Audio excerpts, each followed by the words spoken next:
بسم الله الرحمن الرحيم إنا أنزلناه في ليلة القدر وما أدراك ما ليلة القدر ليلة القدر خير من 1000 شهر تنزل الملائكة والروح فيها بإذن ربهم من كل أمر سلام هي حتى مطلع الفجر صدق اللہ العظیم۔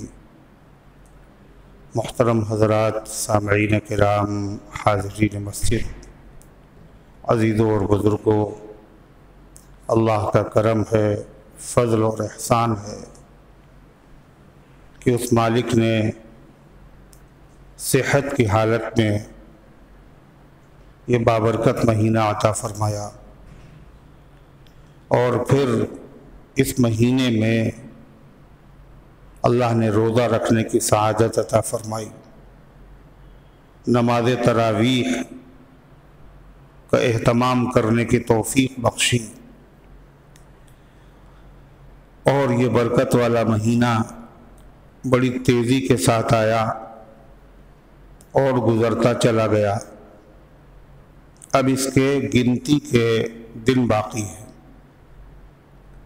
اللہ تعالیٰ نے جہاں روزے کی فرضیت ذکر کی ہے اور بتایا ایمان والوں پہ تمہارے روزے فرض ہوئے جیسے پہلے لوگوں پر روزے فرض ہوئے تھے، وہاں کیا کہا؟ ایامم معدودات، ایامم معدودات، یہ روزے فرض تو ہیں مگر گنتی کے چند دن۔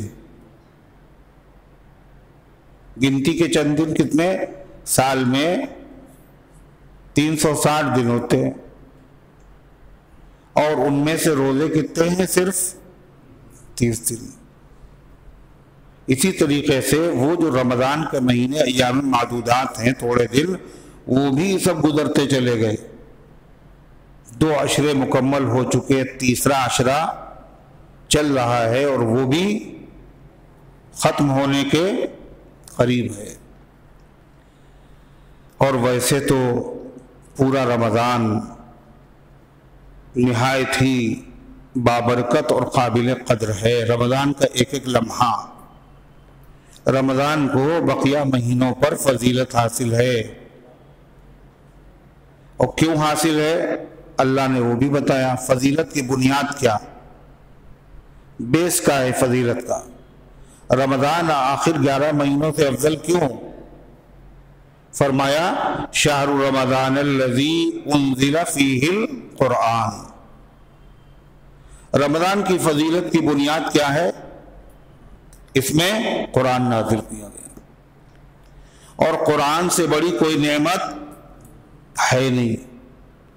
تو ظاہر بات ہے جس تاریخ میں، جس مہینے میں سب سے بڑی نعمت ملے تو وہ دن بھی یادگار ہوتا ہے اور وہ مہینہ بھی یادگار ہوتا ہے۔ قرآن کسی نبی کی امت کو نہیں ملا، صرف اس نبی کی امت کو ملا، اور یہ سب سے بڑی نعمت ہے۔ اس لیے کہ جتنی چیزیں ہیں، جنت بھی نعمت ہے نا، جنت بھی نعمت ہے، جنت کی نعمتیں بھی نعمت ہیں، زندگی بھی نعمت ہے، اور ایک نعمت تھوڑی ہے وَإِن تَعُدُّوا نِعْمَةَ اللَّهِ لَا تُحْصُوهَا۔ اللہ کی نعمتوں کو گننا چاہو تو گن نہیں سکتے، مگر ان تمام نعمتوں میں قرآن میں کیا فرق ہے کہ جتنی بھی نعمتیں ہیں اور اللہ کی جتنی بھی دی ہوئی چیزیں ہیں، عطایا ہے، یہ سب پتہ ہے کیا ہے؟ یہ سب مخلوق۔ کیا یہ مخلوق مانے؟ پیدا کی ہوئی۔ پیدا کرنے والا کون؟ اللہ۔ یہ سب مخلوق ہیں، پیدا کی ہوئی ہیں۔ جنت مخلوق، انبیاء مخلوق، عرش مخلوق، کرسی مخلوق، آسمان و زمین مخلوق، انسان و جن مخلوق۔ کوئی چیز ایسی نہیں ہے جو مخلوق نہ ہو۔ چھوٹی بھی ہیں، بڑی بھی ہیں۔ ارے ہے نہیں، چھوٹی تھی چھوٹی اور بڑی سے بڑی۔ اللہ کی سب سے بڑی مخلوق کیا ہے؟ ہاں ہم لوگ جو دیکھتے ہیں، ہم لوگوں کو نظر آتی ہیں، اللہ نے بنائی چیزیں بہت سی مخلوقات اللہ کی ہیں، ان میں سب سے بڑی کیا چیز دکھائی دیتی؟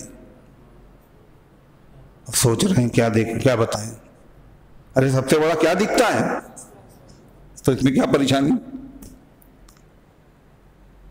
لَخَلْقُ السَّمَاوَاتِ وَالْأَرْضِ أَكْبَرُ مِنْ خَلْقِ النَّاسِ، اللہ کہتا ہے اور آسمان و زمین کا بنانا یہ زیادہ مشکل کام ہے انسانوں کے بنانے سے۔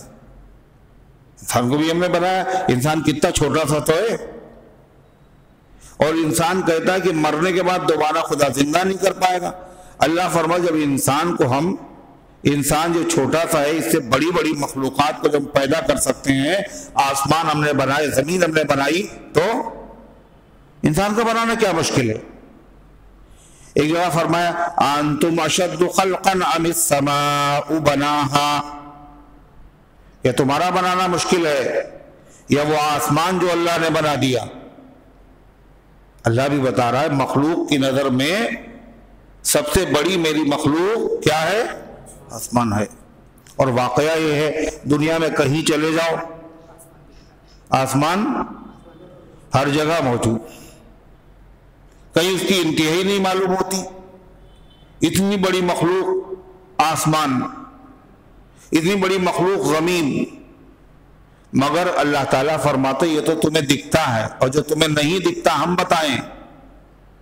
ایسی مخلوق ہم نے بنائی ہے جو آسمانوں اور زمین سے بھی بڑی ہے۔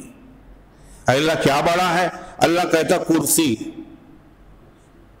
کیا بڑی ہے آسمان و زمین سے؟ کرسی۔ وَسِعَ كُرْسِيُّهُ السَّمَاوَاتِ وَالْأَرْضِ، اس کی کرسی میں آسمان و زمین سب سما جائیں گے۔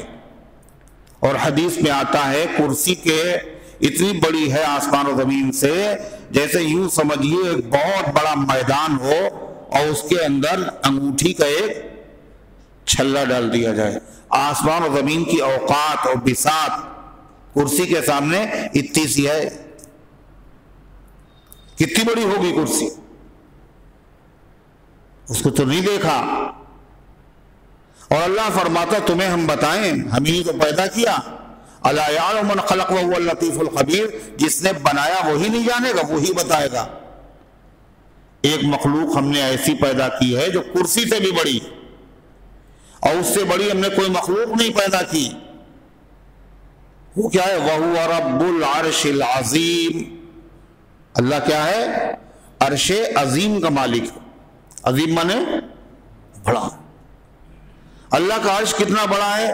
کہا کرسی جس کے سامنے آسمان و زمین کی کوئی بساط نہیں ہے، اس کرسی کی عرش کے سامنے کوئی بساط نہیں ہے۔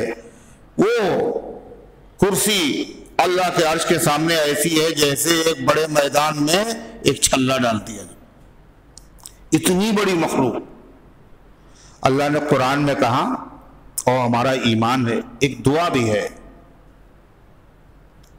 اور بڑی زبردست دعا ہے، اس میں اس کا ذکر ہے۔ عرش کا ذکر قرآن میں کئی جگہ آیا نا؟ نہیں آیا؟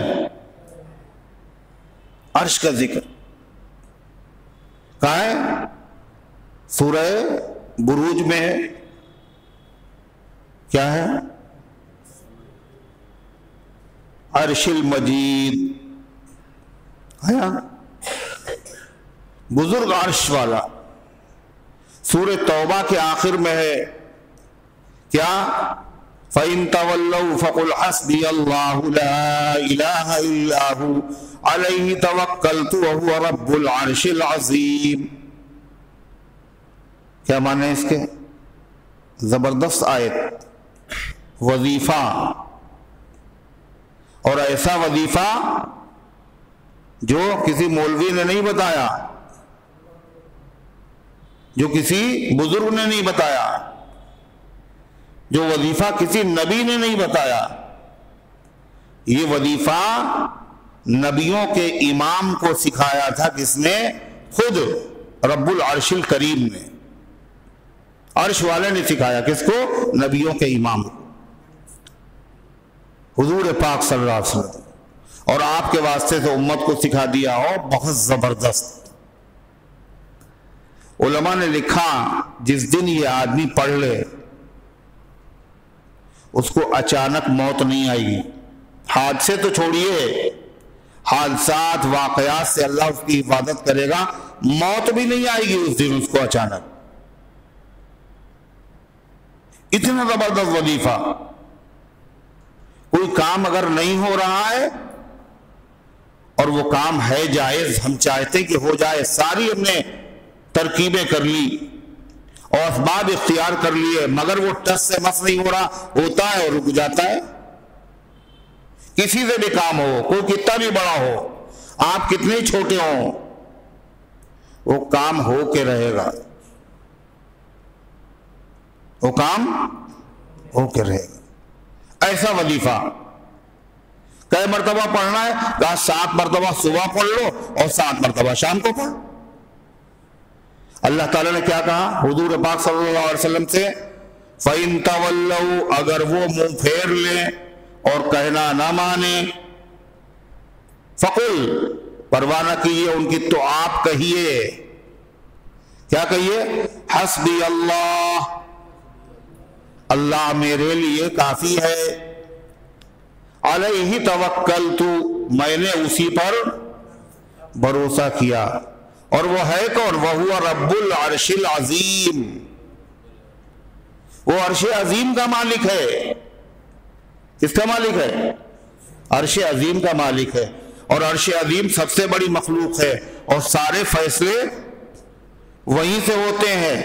جو فیصلہ کرنے والا عرش عظیم سے، اس کے فیصلے کے آگے کسی کا فیصلہ نہیں چل سکتا، کسی کی اوقات نہیں ہے، سب کے دل اسی کے قبضے میں ہے. کوئی پتا اس کی مرضی کے بغیر ہلتا نہیں ہے، کوئی ذرہ اس کی مرضی کے بغیر جنبش نہیں کر سکتا. اس پہ بھروسہ کیا ہے میں نے، اللہ خود کہلوا رہا ہے. جب وہ نہ مانے تو تم یہ کہہ دینا. اگر آدمی کسی طاقتور آدمی کے ساتھ ہوتا ہے تو کیا ہوتا ہے؟ اس کے مزاج بدل جاتے ہیں، میاں فلاں سے تعلقات میرے ہیں، ہے نا. اور اگر اس کا بیٹا ہو منسٹر کا تو تعلق والے کے جب دماغ خراب ہے، اور اگر بیٹا ہو تو اور خراب ہو جائے گا.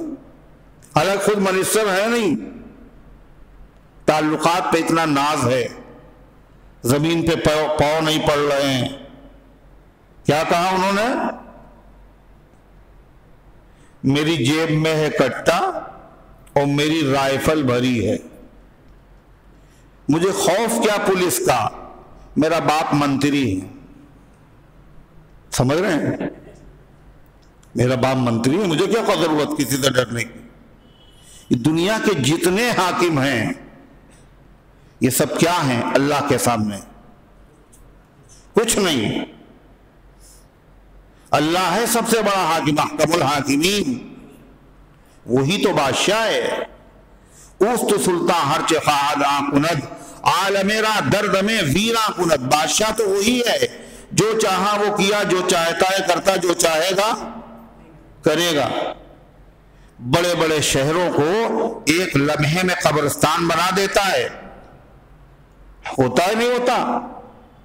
بادشاہ وہ ہے. تبارک الذی بیدہ الملک، برکت والی ہے وہ ذات جس کے قبضے میں حکومت، جب چاہے دے دیں اور جب چاہے چھین لیں، جس کو چاہے دیں، جس سے چاہے چھینیں. تو جو آدمی اس وظیفے کو پڑھے جس میں کیا بتایا گیا؟ حسبی اللہ، اللہ میرے لیے کافی ہے، میں نے اس پہ بھروسہ کیا، اور وہ عرش عظیم کا مالک ہے. کئی مرتبہ پڑھنا ہے؟ کب؟ فجر کے بعد اور عشاء. جو بھی کام ہو، چاہے جتنا بڑا کام ہو، چاہے جس سے کام ہو، جو اللہ نے سکھایا تھا، لفظ وہی، معنی وہی، پاور وہی. ارے ہے نہیں، ختم ہو گیا، وہی پاور ہے. بس ضرورت کاہے کی ہے کہ اعتقاد صحیح ہو، نیت صحیح ہو. اس کا اثر پڑتا ہے، جتنا دل سے پڑے گا آدمی اتنی زیادہ فائدہ ہوگا. اللہ پہ بھروسہ ہو. جتنا اللہ پہ بھروسہ، اللہ کی طاقت پہ بھروسہ، اللہ کی قوت پہ بھروسہ، اللہ کے کلام پہ بھروسہ، اتنی زیادہ اثر۔ اور اللہ والوں کا بھروسہ جو ہوتا ہے ایمان کے اعتبار سے ہوتا ہے، جتنا مضبوط ایمان اتنا اللہ پہ بھروسہ۔ اب وہ شاہ غلام علی صاحب جو تھے امام الاولیاء، وہ کہتے تھے ہم غریبوں کے وہاں بیماری آتی نہیں کبھی، ہم غریبوں کے یہاں کبھی کون نہیں آتا مہمان، کون نہیں آتا، بیماری آتی نہیں ہم غریبوں کے یہاں کبھی۔ اور اگر کبھی بیماری نے بھولے سے ہمارے گھر کا رخ کیا، جہاں 7 مرتبہ الحمد شریف پڑھی، ایسی رفو چکر ہو جاتی ہے جیسے تھی ہی نہیں۔ ہر بیماری کا علاج کیا سورہ فاتحہ، ہم لوگ بھی پڑھ رہے ہیں، وہی سورہ فاتحہ ہے، وہی معنی ہے، وہی تاثیر ہے، کوئی تبدیلی اس میں نہیں ہوئی ہے، پاور میں بھی کوئی کمی نہیں آئی ہے، مگر کیا ہوا؟ لیکن ہمارا یقین ویسا نہیں۔ حضرت عائشہ صدیقہ رضی اللہ عنہ کا یقین تھا، ابراہیم علیہ السلام کا یقین، صحابہ کا یقین۔ جب ان کو نمرود کی آگ میں ڈالا گیا تو انہوں نے کیا کہا تھا ابراہیم علیہ السلام نے؟ بتاؤ، پتہ ہے کیا کہا تھا؟ ہے اور تھوڑا دور بیٹھو تو مزہ آئے گا نا، گرمی لگ رہی ہوگی، واہ زبیر صاحب واہ، سبحان اللہ سبحان اللہ، تاکہ دعوت دی جائے تھوڑا قریب آ جاؤ، پنکھا وہاں چل رہا ہے، گرم ہے، ادھر آ جائیے۔ تو وہ جبریل علیہ السلام بھی آئے اور میکائیل اور ہوا کا فرشتہ بھی آئے ابراہیم علیہ السلام سے کہ میں کچھ آپ کی خدمت کروں، آگ میں آپ کو ڈالا جا رہا ہے۔ کہنے اما الیک فلا، میاں تمہاری ضرورت نہیں، حسبنا اللہ ونعم الوکیل، اللہ ہمارے لیے کافی ہے، بہترین کام بنانے والا، کسی کی ضرورت نہیں۔ اور ڈالا گیا تو پھر کیا ہوا؟ آگ کا کیا حشر ہوا؟ کیا بن گئی؟ وہ گلو گلزار بن گئی، گلو گلزار بن گئی۔ بڑا مزہ آیا ابراہیم علیہ السلام کو اس آگ میں، اتنا باہر کبھی مزہ ہی نہیں آیا۔ کیا کیا تھا ابراہیم علیہ السلام نے؟ یہی کلمہ کہا تھا جو ہم لوگ کہتے ہیں، مگر ایمان ابراہیم علیہ السلام کا اللہ اللہ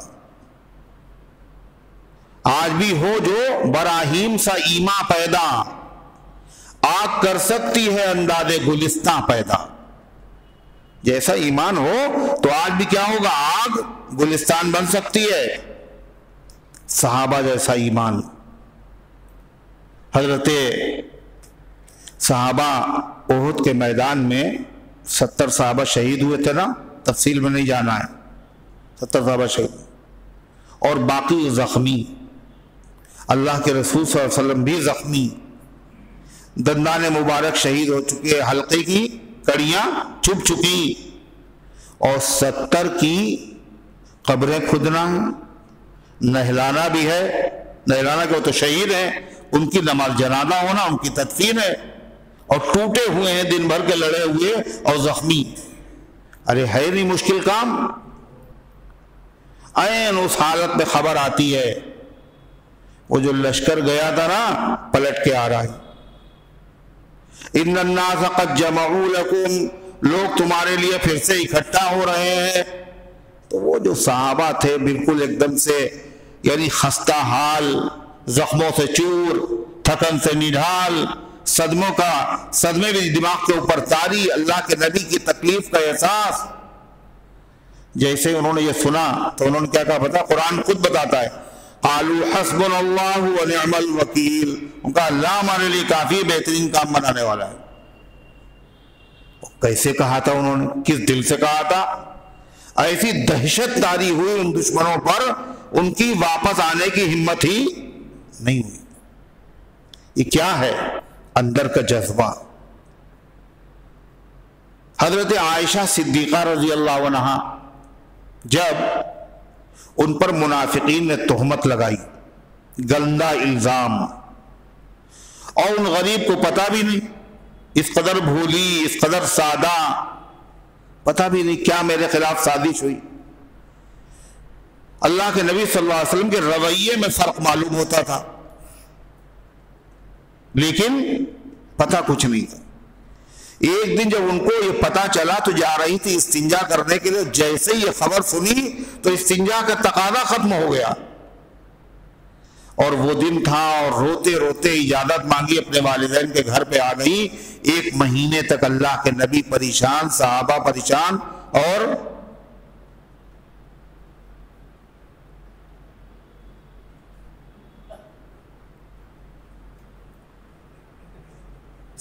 ماشاءاللہ ماشاءاللہ اتنی دیر تک آپ نے درس کو روکے رکھا، ہم آپ کو دیکھتے رہے۔ نہیں وہ تو سنا تھا، مگر آنکھیں تو بند تھی نا۔ تو اب کیا ہو، اللہ کے رسول صلی اللہ علیہ وسلم تشریف لائے، اور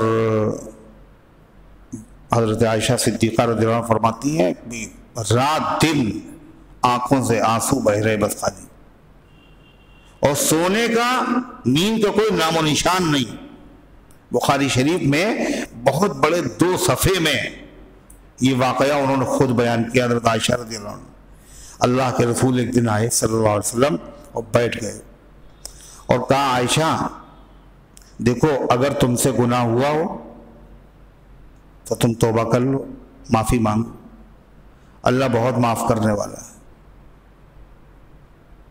تو حضرت عائشہ صدیقہ رضی اللہ عنہ فرماتی ہیں کہ مجھے بڑی حیرت ہوئی، یعنی حضور پاک صلی اللہ علیہ وسلم کے ذہن میں بھی یہ بات خدا نخواستہ آنے لگی ہے، شاید مجھ سے غلط قدم اٹھ گیا ہو۔ تو کہتی ہیں میں نے پہلے اپنے باپ کی طرف دیکھا کہ بجائے میرے بولنے کے میرے ابا کچھ کہہ دیں، تو حضرت صدیق اکبر خاموش۔ میں نے اپنے والدہ کی طرف دیکھا، شاید وہ کچھ کہہ دیں، وہ بھی خاموش۔ کہتی پھر میری آنکھوں سے آنسو ایک دم سے خشک ہو گئے، اور میں اٹھ کے بیٹھی اور میں نے کہا، اب بات سنی حضرت عائشہ صدیقہ کی، اور اللہ پر اعتماد اور اللہ پہ بھروسہ اور ذہانت، کہنے لگی اے اللہ کے رسول صلی اللہ علیہ وسلم، میرے بارے میں اتنا پروپیگنڈا ہوا ہے، اگر میں آپ سے یہ کہوں کہ مجھ سے گناہ نہیں ہوا، اور اللہ جانتا ہے کہ مجھ سے گناہ نہیں ہوا، اگر میں کہوں کہ مجھ سے گناہ ہوا ہے تو آپ کو یقین آ جائے گا، آپ کو یقین آ جائے گا، اور اگر میں کہوں کہ مجھ سے گناہ نہیں ہوا اور اللہ جانتا ہے کہ مجھ سے گناہ نہیں ہوا ہے تو آپ کو یقین نہیں آئے گا۔ اس وقت میری حالت وہی ہے جو اس پیغمبر کی تھی جس کا بیٹا کھو گیا تھا۔ کون سے پیغمبر تھے وہ؟ جن کا بیٹا حضرت یعقوب نا، ہم لوگوں کو یاد ہے حضرت عائشہ صدیقہ مارے غم کے ان کا نام بھول گئی کہ یعقوب کا جس کا بیٹا کھو گیا تھا، اور انہوں نے کیا کہا تھا؟ فَصَبْرٌ جَمِيلٌ، میں صبر ہی کروں، یہ کہا حضرت عائشہ صدیقہ نے۔ اور اس کے بعد انہوں نے جیسے یہ خبر سننے کو ملی تھی الزام والی، تو انہوں نے کون سا کلمہ پڑھا تھا؟ حسبنا اللہ ونعم الوکیل۔ اب جیسے ہی وہ لیٹی فوراً وحی آ گئی، اور قرآن کے 2 رکوع نازل ہوئے حضرت عائشہ صدیقہ کی شان، اور جو صحابہ کرام یقین نہیں کیا تھا، جنہوں نے نقل کر رہے تھے اس کو ایک دوسرے سے، یہ جو خاموش تھے سننے کے بعد، سب کو ڈانٹا اللہ تعالیٰ نے۔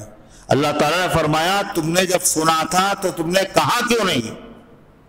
سبحانک ھذا بہتان عظیم، اللہ کی ذات پاک ہے، یہ کھلا ہوا بہتان ہے، یہ کہا کیوں نہیں تم نے اچھا گمان کیوں نہیں کیا؟ تم نے اس کو زبان سے نقل کیسے کیا؟ تحسبونہ حینا وہو عند اللہ عظیم، تم اسے معمولی سمجھ رہے تھے، یہ اللہ کے نزدیک بہت بڑی بات۔ اور 2 رکوع نازل ہوئے۔ تو یہ کیا ہے؟ حسبنا اللہ و نعم الوکیل کی برکت ہے نا۔ ایک ہے حسبی اللہ اور ایک ہے بولو حسبنا اللہ۔ حسبیہ کے معنی میرے لیے کافی ہے، حسبنا کے معنی ہم سب کے لیے کافی ہے، بات ایک ہی ہے نا۔ شب قدر کی دعا کیا ہے؟ حضرت عائشہ صدیقہ ہی کا فیض ہے یہ. انہوں نے پوچھ لیا شب قدر کی رات میں کون سی دعا مانگے؟ تو کیا دعا؟ اللہم انک عفو تحب العفو فاعف عنی. کبھی پڑھا جاتا اللہم انک عفو تحب العفو فاعف عنا. ارے سنا نہیں سنا ہے یہ؟ کبھی انی کبھی انا، یہ سب کیا ہے؟ کب وہی بات ہے جب اکیلے اپنی طرف سے مانگ رہے ہیں تو کیا کہتے ہیں؟ انی. یا جو آتا ہے وہ بات کرنے والے کے لیے آتا ہے، اور اکیلا جب بات کرنے والا ہو عربی میں تو اس کے لیے آخر میں یا آتا ہے. جیسے انی ہے نا، انی، منی. اور جب کئی لوگ ہوں بات کرنے والے، ڈھیر سے پوری قوم شامل ہو، تو کیا کہا جاتا ہے؟ حسبنا ہے، اننا، توکلنا. تو بات ایک ہی ہے، بس خالی کاہے کا فرق ہے. جب زیادہ لوگ ہوں تو کیا کہتے ہیں؟ انا. اور جب اکیلے اپنے بارے میں کہا جائے تو انی، فاعف عنی. تو یہی حال ہے. حسبنا اللہ ونعم الوکیل. اللہ ہم سب کے لیے کافی. حسبی اللہ، اللہ میرے لیے کافی ہے. تو سمجھ شریف میں بات آئی. محمد ابن کعب قرظی فرماتے ہیں کہ روم کی لڑائی کے لیے، رومیوں سے لڑنے کے لیے صحابہ کا ایک لشکر جا رہا تھا. ایک صحابی کی چوٹ لگ گئی اور وہ بیچارے گر پڑے اور پیر کی ہڈی ان کی جڑ گئی. اچھا، تو ٹوٹ گئی. تو پھر کیا کیا گیا؟ کہاں اب ان کو ساتھ میں لے بھی نہیں جا سکتے. جا رہے ہیں کہاں؟ مقابلہ کرنے کے لیے. لے جائیں گے تو یہ خود ہی بیچارے مریض ہیں اور وہ خود چلنے کے لائق نہیں، اور جلدی بھی ہے. تو انہوں نے کیا کیا؟ ان کو وہیں پہ بٹھا دیا، ایک جگہ پہ لٹا دیا، اور گھوڑا وہیں پہ باندھ دیا ان کا، اور کچھ کھانے پینے کا سامان رکھ دیا، اور صحابہ آگے بڑھ گئے. ایک آدمی ایک دم سے آیا اور ظاہر ہوا غیب سے. انہوں نے کہا تمہیں کیا ہو گیا؟ تو ہم ساتھیوں کے ساتھ تھے، ہم گر پڑے، میرے پیر کی ہڈی ٹوٹ گئی، اور اس کی وجہ سے میرے ساتھی مجھے لے جانے کی ان میں طاقت نہیں تھی، مناسب بھی نہیں تھا، اور میرے اندر بھی چلنے کی طاقت نہیں تھی. تو اس نے کہا اچھا جہاں پہ تکلیف ہے ہاتھ رکھو اپنا. تو کہا میں نے ہاتھ رکھا. پھر اس نے کہا پڑھو حسبی اللہ لا الہ الا هو علیہ توکلت وهو رب العرش العظیم. کہا میں نے پڑھ لیا.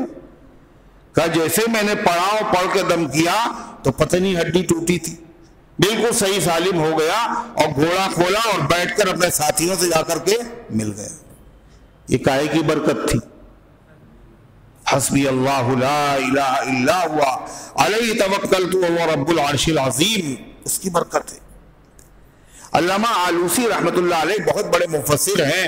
وہ کہتے ہیں میں نے تو اس کو معمول بنایا ہے، یعنی وظیفہ اپنا بنا لیا ہے، اور میں نے اس کی برکتیں اور اللہ کی قدرت کے کرشمے بار بار دیکھے. اللہ سے دعا بھی کرے، یہ دعا بھی پڑھے، اس کے بعد دعا بھی کرے اے اللہ آپ نے جو بشارت دی ہے اس دعا کے بارے میں، اے پروردگار عالم میرا کام بھی بن جائے، میری بگڑی بن جائے، میری مشکل حل ہو جائے، بنا دیجئے آپ، تو کیا ہوگا؟ آسان ہو جائے گا. تو میں عرض کیا کر رہا تھا، بات کہاں نکلی کہ اللہ تعالیٰ نے بہت ساری نعمتیں عطا فرمائی ہیں، مگر ان میں سب سے بڑی نعمت قرآن ہے نا؟ کیوں صاحب سب سے بڑی نعمت کیوں ہے؟ قرآن سب سے الگ کیوں ہے؟ کہا ساری چیزیں مخلوق ہیں اللہ کی، ہے نا، چھوٹی بھی بڑی بھی. سب سے بڑی مخلوق عرش اعظم، لیکن قرآن ایک ایسی نعمت اللہ کی ہے جو اللہ کی مخلوق نہیں، اکیلے مخلوق نہیں ہے، اللہ کی صفت ہے قرآن کلام. یعنی قرآن کی سفارش اللہ کی سفارش ہے، قرآن کی شکایت اللہ کی شکایت. اسی لیے سورہ رحمان جب شروع ہوئی تو اللہ تعالیٰ نے وہاں نعمتیں بیان کی نا، سورہ رحمان میں نہیں بیان کی. خالی نعمت نہیں بیان کی بلکہ ہر نعمت کے بعد تنبیہ بھی کی کیا؟ فَبِأَيِّ آلَاءِ رَبِّكُمَا تُكَذِّبَانِ. ارے سنی نہیں سنی؟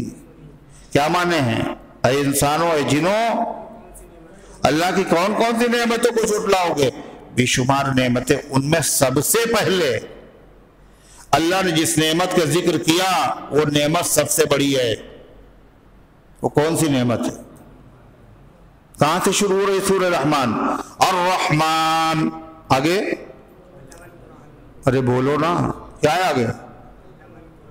نہیں بولو، قسم خالی نہیں بولیں گے. کیا ہے آگے؟ ارے الرحمن کے بعد کیا ہے؟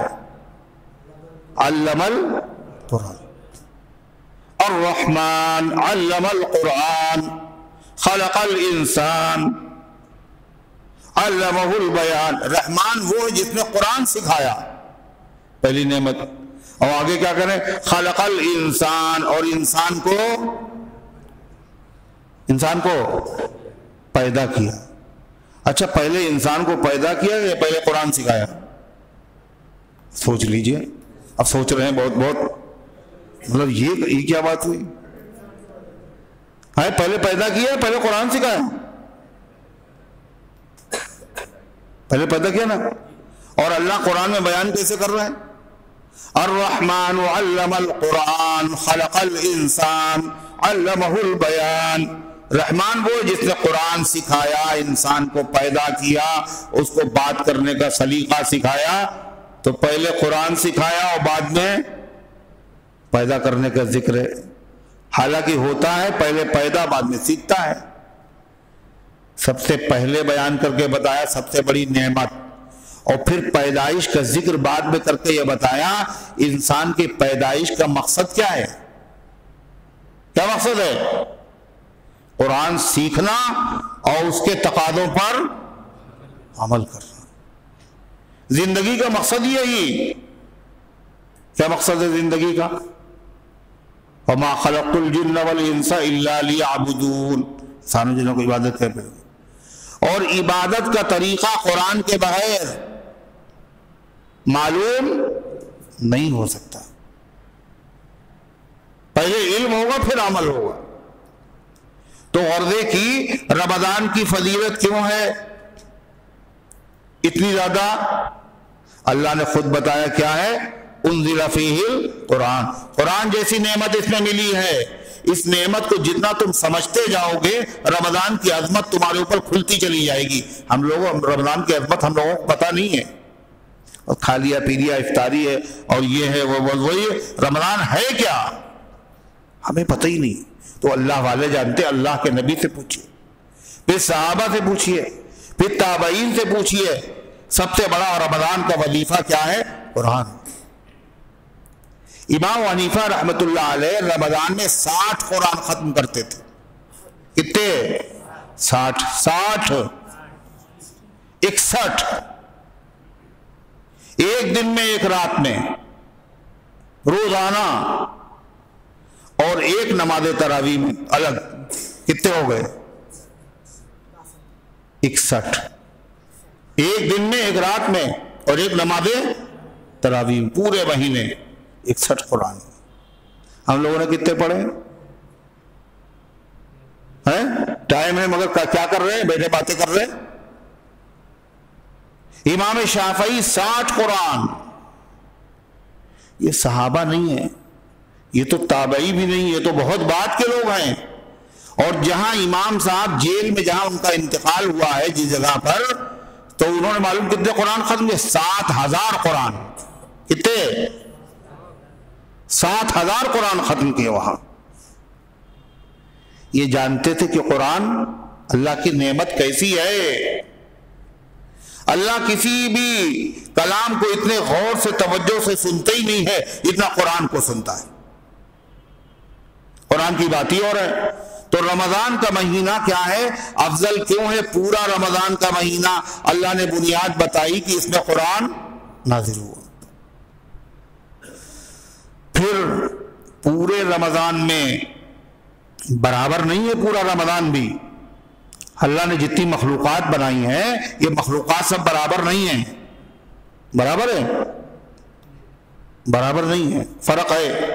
کیا فرق ہے؟ ثوابی کے اعتبار سے فرق ہے۔ دنیا کی جتنی زمینیں ہیں ان تمام زمینوں میں سب سے اچھی جگہیں کون سی ہیں؟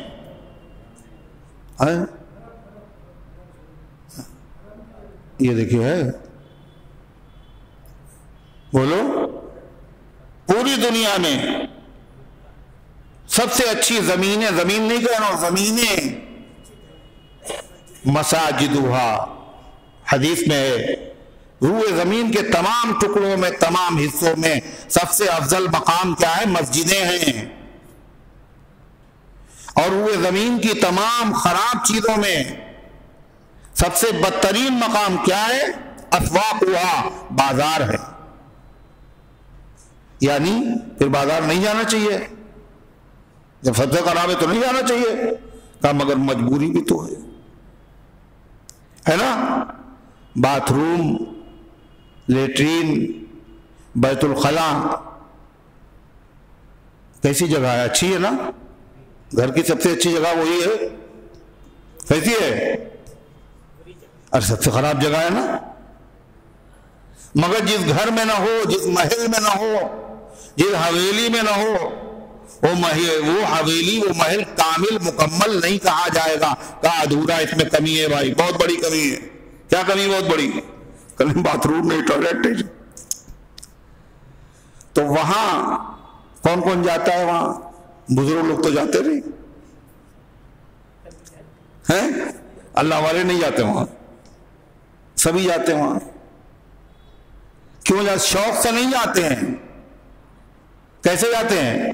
مجبوری میں جاتے ہیں، تقاضا ہے، اس کو پورا کرنا ہے، گندگی کو دور کرنا ہے، اطمینان حاصل کرنا ہے، اپنے آپ کو سکون دینا ہے۔ ارے جاتے نہیں جاتے تو ہے بھی ضروری ہے، جانا بھی ضروری، مگر جانے کا جو کیا ہے، وہ کیا مقصد کیا ہے؟ مجبوری ہے، اس کو ضرورت کو پورا کرنا ہے۔ بازار کا معاملہ بھی یہی ہے کہ جانا ہے، روزی کمانا ہے، کاروبار بھی ہمیں کرنا ہے، کچھ خریدنا بھی ہے، کچھ ہمیں بیچنا بھی ہے، ضرورت ہے۔ جیسے بیت الخلا جاتے ہیں ایسے جاؤ، لیکن اس کو اتنی اہمیت نہ دے دو کہ تراویح بھی قربان ہے نا، روزے بھی قربان، عشاء کی نماز بھی قربان۔ بعض ظالم ایسے ہیں کہ الوداع جس کو بہت بڑی چیز سمجھتے ہیں، الوداع کے دن الوداع کا جمعہ بھی قربان۔ یہ ساری چیزیں کہاں ہیں؟ نخاس میں، سب دکان پہ بیٹھے ہوں،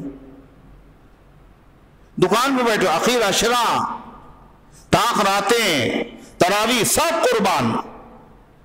جس کو ضرورت کے لیے کہا تھا، اور کیا کہا؟ اچھا یہ نہیں کہا کماؤ نہیں، کمانے کو کیا کہا؟ کسب الحلال فریضۃ بعد الفرائض، حلال روزی کمانا فرض ہے، کسی مذہب میں فرض نہیں ہے۔ اور فرض کسے کہتے ہیں؟ جو ضروری ہو، اور فرض اسے کہتے ہیں جس کے کرنے پر گناہ ہو نا، ثواب بھی ملے گا۔ کاروبار بھی کر رہے ہیں صاحب، ضروری بھی اللہ نے قرار دیا، اور اوپر سے کاروبار پہ کیا مل رہا ہے؟ ثواب۔ یہ تو دین کا کام بن گیا۔ ارے ہے، لیکن یہ کب ہے؟ بعد الفرائض، جو اور فرائض ہیں ان میں خلل نہ پیدا ہو۔ اگر ان فرائض میں خلل پیدا ہو گیا تو پھر یہ کمانا کیا ہے؟ تمہارے لیے باعث وبال ہے، یہ گناہ ہے۔ اخیر عشرہ، اس میں لوگ کہاں ہیں؟ مسجدیں چھوڑ کے کہاں ہیں؟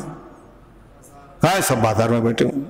تراویح بھی قربان، اور شب قدر بھی قربان، اور روزے بھی قربان، ساری کی ساری چیزیں آدمی نے قربان کر دی نہیں، اور پھر اس کے بعد کہتا ہم پریشان ہیں۔ اللہ کی نافرمانی کے بعد پھر اس کا سکون کہاں سے ملے گا؟ تو غرض ہے کہ اللہ تعالیٰ نے جو چیزیں بنائی ہیں دنیا کی، سب ایک جیسی نہیں ہیں۔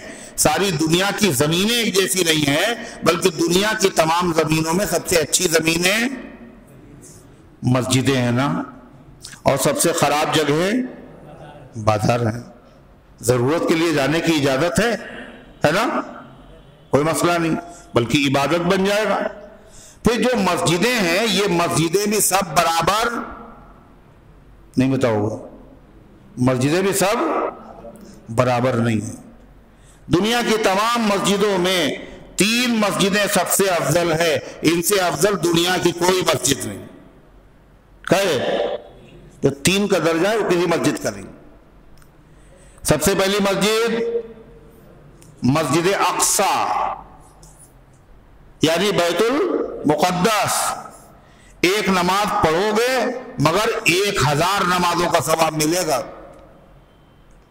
ایک قرآن پڑھو گے کتنا ثواب ملے گا؟ 1000 قرآن پڑھے. اللہ اکبر. 1 ریال 1 روپیہ صدقہ کرو گے کتنا ثواب ملے گا؟ مسجد اقصی میں 1000 ریال خرچ. اس کے بعد دوسری مسجد جس کا درجہ اس سے بڑا ہے اور اللہ کے رسول صلی اللہ علیہ وسلم کا فرمان ہے لا تشد الرحال، کجاوے نہ کسے جائے، سفر نہ کیا جائے. زیادہ ثواب سمجھ کر کے دنیا کی کسی مسجد کے لیے سفر نہ کیا جائے. صرف 3 مسجدیں.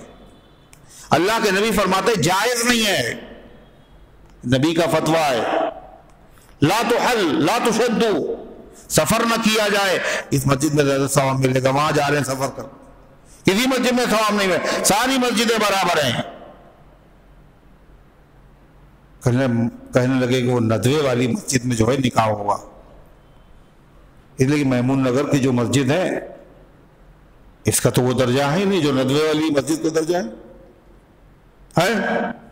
کہنے مرکز والی میں ہوگا بھائی ہے یا پھر مدرسے والی میں ہوگا، فرقانیہ والی میں. سب برابر ہیں، کیوں فرق کر رہے ہو؟ اللہ کے نبی کا فرمان ہے. کیا 3 مسجدوں کے ایک صاحب نے کہا بنگلے والی مسجد، انہوں نے یہ کہہ دیا کہ 3 جگہ ان میں سے ایک بنگلے والی مسجد، اور بیت المقدس کو چھوڑ دیا. بیت المقدس. پھر اس کے بعد دوسری مسجد نبوی، حضور پاک صلی اللہ علیہ وسلم کی مسجد. وہاں ایک نماز پڑھیں گے کتنا ثواب ملے گا؟ نہیں بولے گے، روزہ لگ رہا ہے نا. کتنا؟ 50,000. اور ایک قرآن اگر پڑھ لیا مسجد نبوی میں تو 50,000 قرآن پڑھے. اور 3 دن میں قرآن ختم ہو رہا ہے. اور جو مدینے کے رہنے والے ہیں اللہ جن کو اللہ نے پہنچا دیا وہاں عمرہ کرنے گئے ہیں وہ قرآن پڑھ لیں، کیا کہنے ان کے؟ اسی لیے کہا رمضان کا عمرہ حج کے برابر. ایک قرآن پڑھا 50,000 قرآن کے برابر. 1 ریال صرف صدقہ کیا اور ثواب کتنا ملا؟ 50,000 ریال صدقہ کر دیا. سوچیے آپ.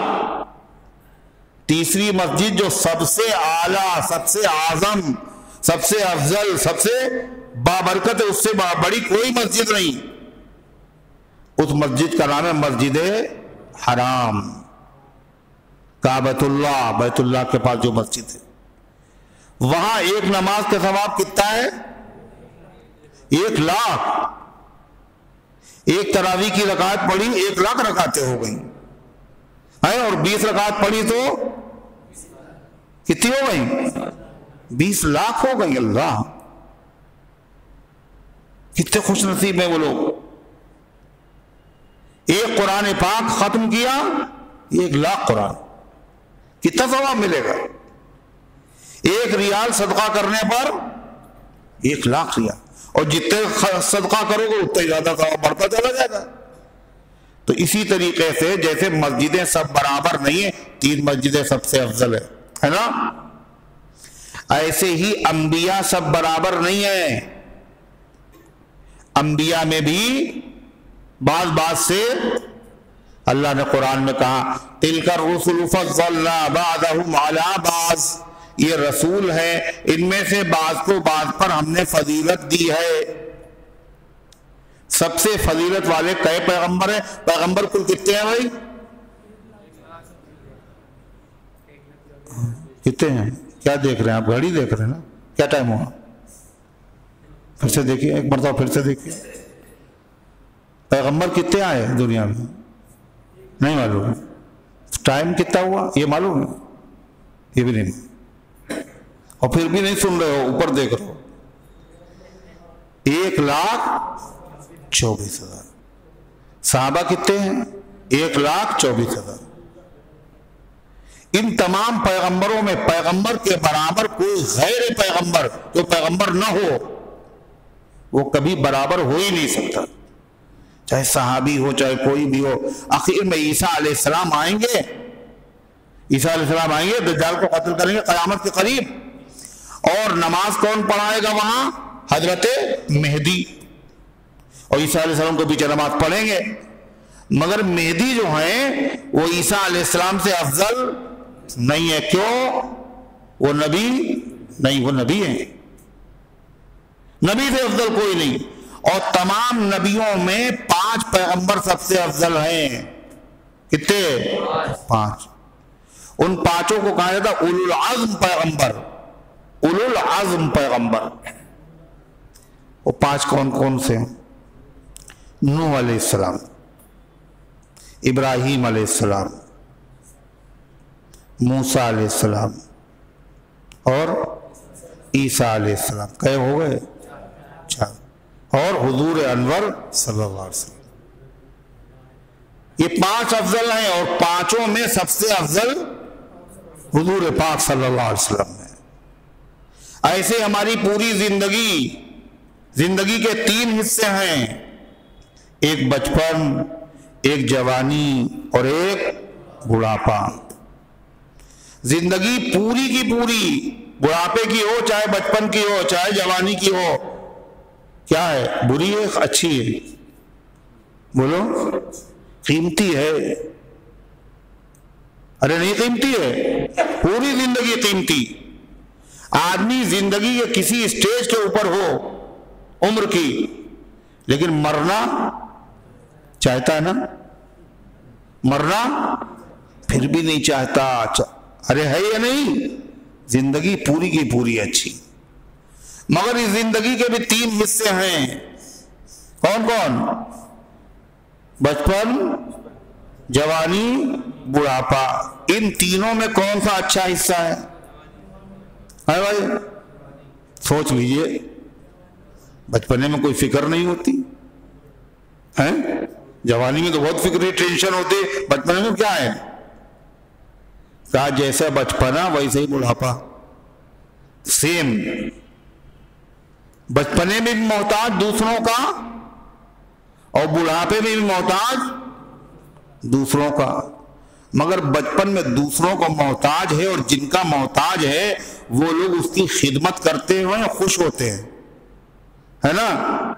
خوش ہوتے ہیں، کبھی غصہ نہیں آتا، اسے پھر پیشاب کر دیا، پھر پیشاب کر دیا۔ وہ رو رہا ہے، رات میں سونے نہیں دے رہا ہے، چیخ رہا ہے، چلا رہا ہے بچہ، ماں کو پیار آ رہا ہے۔ اور بڑے میاں یہ اگر کھانس رہے رات میں تو پھر غصہ آ رہا ہے۔ محتاج یہ بھی ہے، محتاج وہ بھی ہے۔ ان کی خدمت کر رہے ہیں تو اچھا نہیں لگ رہا، کی خدمت کر رہے ہیں اچھا لگ رہا ہے۔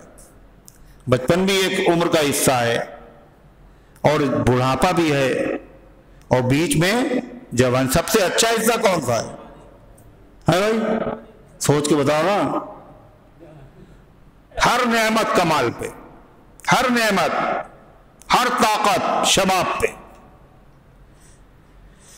اسی لیے اللہ تعالیٰ نے کہ نبی صلی اللہ علیہ وسلم نے بتایا قیامت کے جب ہمارے وہاں آؤ گے تم لوگ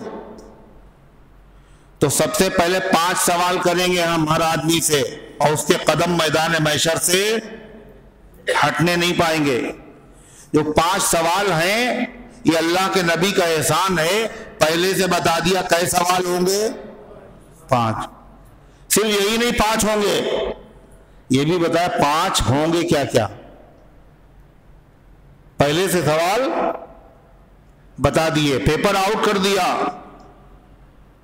تاکہ ہر آدمی اچھی طرح تیاری کر لے۔ پھر اگر کوئی فیل ہو جائے، میاں 5 آئیں گے اور یہ پوچھا جائے گا، پھر اگر کوئی فیل ہو جائے تو کس کا قصور ہے؟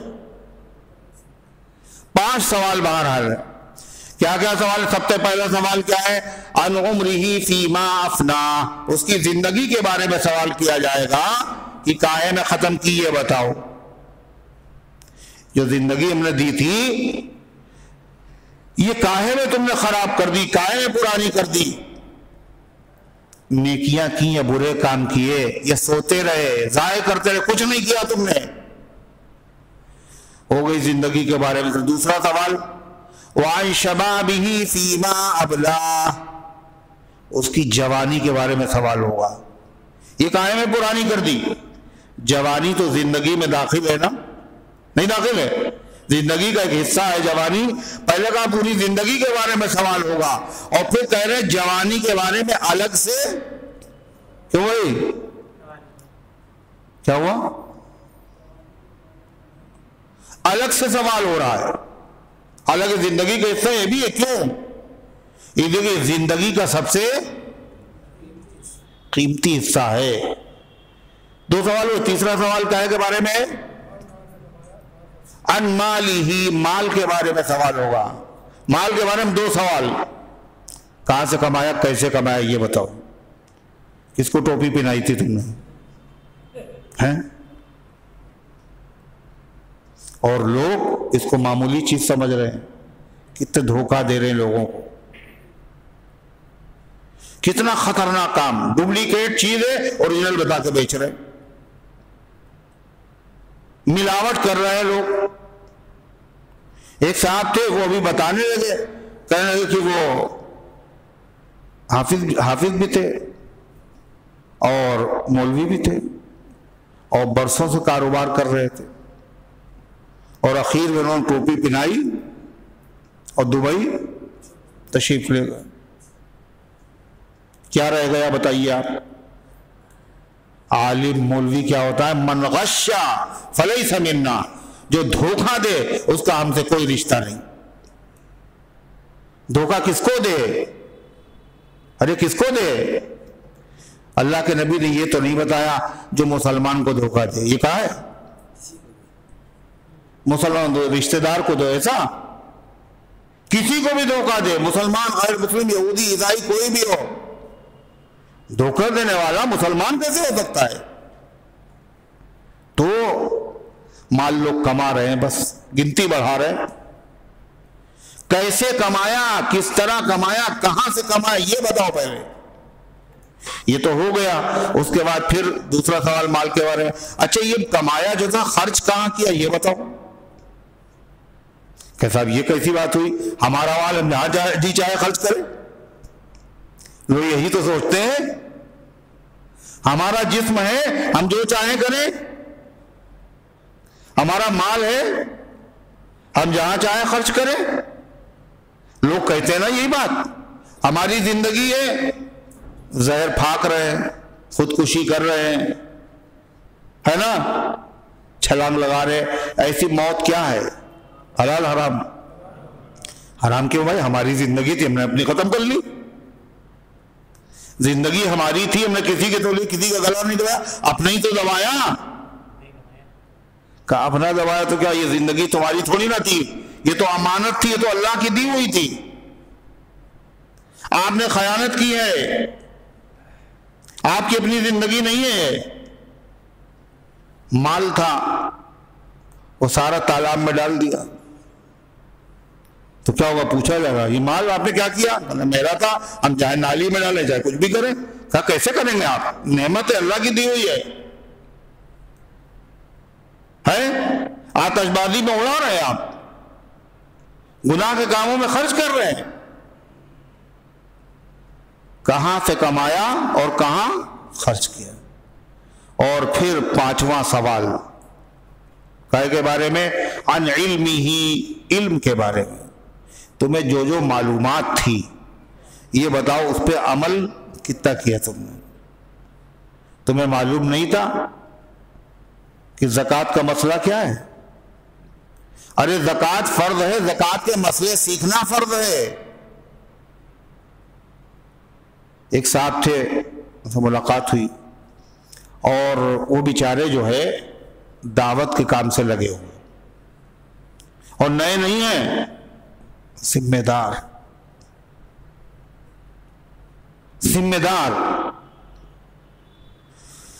اس سے آپ اندازہ لگائیں عام مسلمان کا حال کیا ہوگا. یہ تو ان لوگوں کا ہے بیچاروں کا جو دین سے جڑے ہوئے. تو پوچھا میاں زکوٰۃ آپ پہ بھی تو فرض ہے زکوٰۃ؟ کہنے میرے اوپر تو نہیں ہے. مگر کیوں، کیا کرتے ہیں آپ؟ ان کا ہم بناتے ہیں، مکان بناتے ہیں، فلیٹ بناتے ہیں، پھر بیچتے ہیں پارٹنرشپ میں. کہاں لگایا مال آپ نے، کس وقت، کس طرف ہو، کتنی مالیت ہو؟ کہنے 16 لاکھ روپے. کتنی؟ 16 لاکھ. ہم نے کہا زکوٰۃ 16 لاکھ پہ نہیں ہوتی. کہنے پورا پیسہ ایک دم سے ملتا ہی نہیں ہے، کبھی 5000 ملے، کبھی 2000 ملے، ایک دم سے مل ہی نہیں ملتا ہے، وہ خرچ ہو جاتا ہے. کتنے سال سے زکوٰۃ نہیں نکالی؟ ہم نے کہا کئی سال ہو گئے.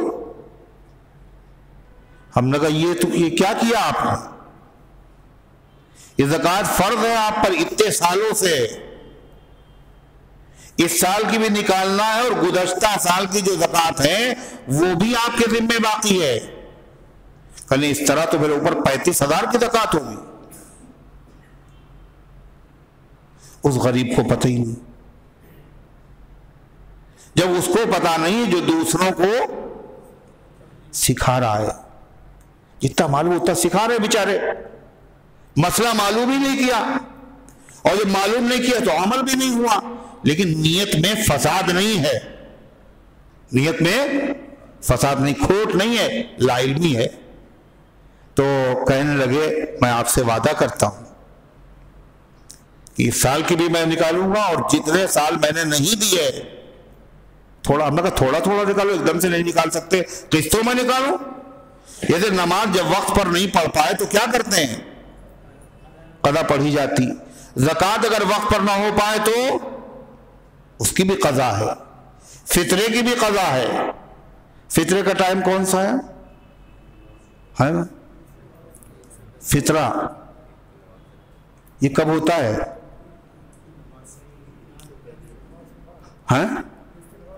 عید کی نماز کے بعد ہوتا ہے. اچھا پہلے بھی دے سکتے ہیں. اچھا کس پہ ہوتا ہے فطرہ؟ یہ فطرہ کس پہ ہوتا ہے؟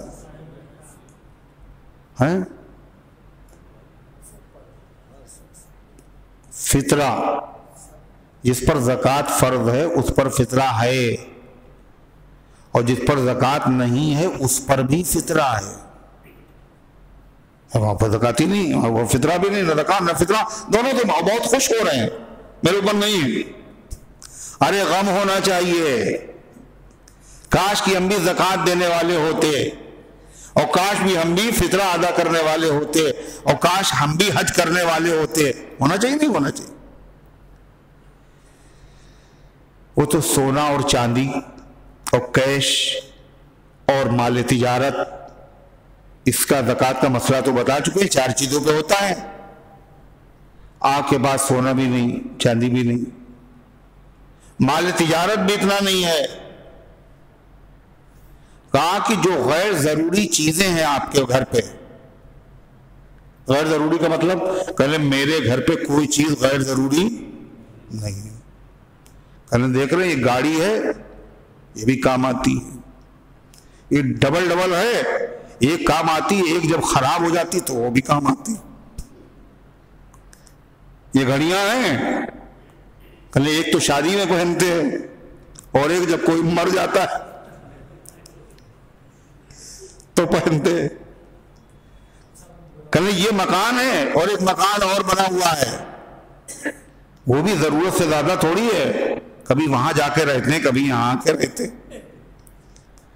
ضرورت سے زیادہ انسان کے پاس کوئی چیز ہو سکتی ہے؟ کوئی چیز ہے ہی نہیں، سبھی ضروری ہے.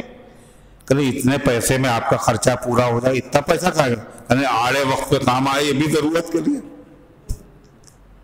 ہے نا. ضرورت کا مطلب نہیں سمجھے لوگ، غیر ضروری کا مطلب یعنی ضرورت کا مطلب جو فی الحال استعمال میں ہے، کھانے میں، پینے میں، رہنے میں، پہننے میں، جسے وہ فی الحال استعمال کر رہے ہیں ہم. آئندہ کبھی ضرورت پڑ سکتی ہے، وہ ضروری شریعت میں اسے ضرورت نہیں کہا گیا. جب پڑے گی ایک مکان آپ نے بنایا، کرائے کے مکان میں رہتے ہیں، آپ نے نیا مکان بنا لیا، آپ ابھی شفٹ نہیں ہوئے اس میں، کا زکوٰۃ تھوڑی ہے مکان کے اوپر، مگر فطرہ آپ کے اوپر ہے، یہ ضرورت سے زیادہ ہے. کیوں؟ ابھی آپ کے استعمال میں بولو نہیں، اور آپ کا ذاتی مکان، آپ کرائے میں رہ رہے ہیں. تو ضرورت کا مطلب جو فی الحال استعمال میں نہیں ہے. اور کتنی چیزیں ایسی گھر میں ہیں جن کا استعمال کبھی نہیں ہوتا، اور بعض کا ہوتا ہے مگر سال 6 مہینے میں. دیگیں ہوتی ہیں نا، اور پاندان جہیز میں دیے جاتے تھے، پاندان، لگن، بڑی بڑی سینیاں، تشتریاں، ہے نا، خاصدان، اگالدان، اور پتہ نہیں کیا کیا چیزیں، ان کا کبھی استعمال ہوتا ہی نہیں. کبھی اگر ہوا بھی، کبھی شادی وادی ہوئی تو نکال دی گئی اور پھر رکھ دی گئی سلامتی کے ساتھ. تو یہ جو غیر ضروری سامان کر رہا تھا، TV, V C R, double mobile, double گاڑیاں، اور 3 جوڑی کپڑوں سے زیادہ کپڑے، سمجھ رہے ہیں آپ؟ تو یہ غیر ضروری سامان اگر اس کو جوڑا جائے اور یہ کتنا بن جائے پتا ہے؟ 42,000. کتنا؟ 42,000 کے برابر ہو جائے. تو اس کے اوپر فطرہ واجب ہے، قربانی بھی واجب ہے، مرد ہو یا عورت. اب چھوٹے بچوں کی طرف سے جو آدمی ان کی خرچ کا ذمہ دار ہے، بچوں کا، ماں باپ کا، بھائی بہن کا، جو خرچ کر رہے ہیں، انتظام کر رہا ہے، وہ نابالغ بچے، ان کی طرف سے وہ ذمہ دار وہ نکالے. کب ہے؟ کہا عید کے دن صبح صادق کا وقت ہونے سے پہلے. عید کا دن صبح صادق کا وقت ہونے سے پہلے، ابھی شروع نہیں ہوا، صبح صادق نہیں ہوئی، ابھی سحری کا وقت ختم نہیں ہوا، اور مر گیا کوئی، تو اس کا صدقہ فطر نہیں دینا ہے آپ. اور اگر عید کا دن ہو گیا، صبح صادق ہو گئی، سحری کا وقت ہو گیا، اب اس کے بعد کوئی انتقال کر رہا ہے، کہا اس کا صدقہ فطر ادا کرنا ہے آپ. وہ تو گیا دنیا سے، مگر بولو صدقہ فطر دینا ہے. بچہ اگر طلوع صبح صادق سے پہلے اس کی ولادت ہو گئی، نیا بچہ گھر پہ آیا ہے، تو اس کا فطرہ دینا ہے. کب دینا ہے؟ کا بہتر وقت تو یہ ہے کہ عیدگاہ جانے سے پہلے دے دے. مقصد کیا ہے فطرے کا؟ کیوں ہے فطرہ؟ کا روزے رکھے تھے، اللہ نے رکھوا دیے. رکھتا کون ہے؟ اللہ رکھواتا ہے. تراویح پڑھی، کا اللہ نے پڑھوا دی. کا روزے بھی رکھوائے، تراویح بھی پڑھوائی، مگر جیسے روزے ہونا چاہیے ویسے تو نہیں ہوئی، اور جیسی تراویح ہونا چاہیے تھی گڑبڑی ہوئی، کوتاہی ہوئی، غلطیاں ہو گئی، کچھ قصور ہو گئے، فضول باتیں ہو گئی، غیبت ہو گئی، چغلی ہو گئی، ہے نا. تو کہا روزہ جو ہے اس کو پاک کر لو، اب تم جو گڑبڑی اس میں ہوئی ہے اس کی پورتی کر لو، تلافی کر لو اس کی، جو اس میں کمی پیدا ہوئی. وہ کیسے ہو جائے گی؟ فرمایا صدقہ فطر نکالو. اس سے روزے کیا ہوتے ہیں؟ پاک ہو جاتے ہیں. اور کیا ہوگا؟ اس کے ذریعے سے جو غریب آدمی ہے، عید میں عیدگاہ جانے سے پہلے اس کو اگر دے دو گے، اس کے گھر پہ کھانے کا انتظام نہیں تو کھانے کا انتظام ہو جائے گا. مسلمان ہی نہیں، غیر مسلم بھی اگر ہے تمہارا پڑوسی، کا صدقہ فطر اس کو بھی دے سکتے ہو. مسلمانوں کی خوشی کے دن کوئی گھر ایسا نہیں ہونا چاہیے جہاں چولہا نہ جلے، پہلے دو. اگر رمضانی میں دے دیں، رمضان میں بھی دے سکتے. 1 تاریخ کو دے دیں رمضان کو، جب بھی دے سکتے ہیں. اچھا عید کا دن آ گیا اور عید کی نماز بھی پڑھائے اور فطرہ بولو نہیں دیا، کہنے اب تو وہ ٹائم نکل گیا، اب کیا، اب تو ٹائم ہی نکل گیا، نہیں دے پائے ہم۔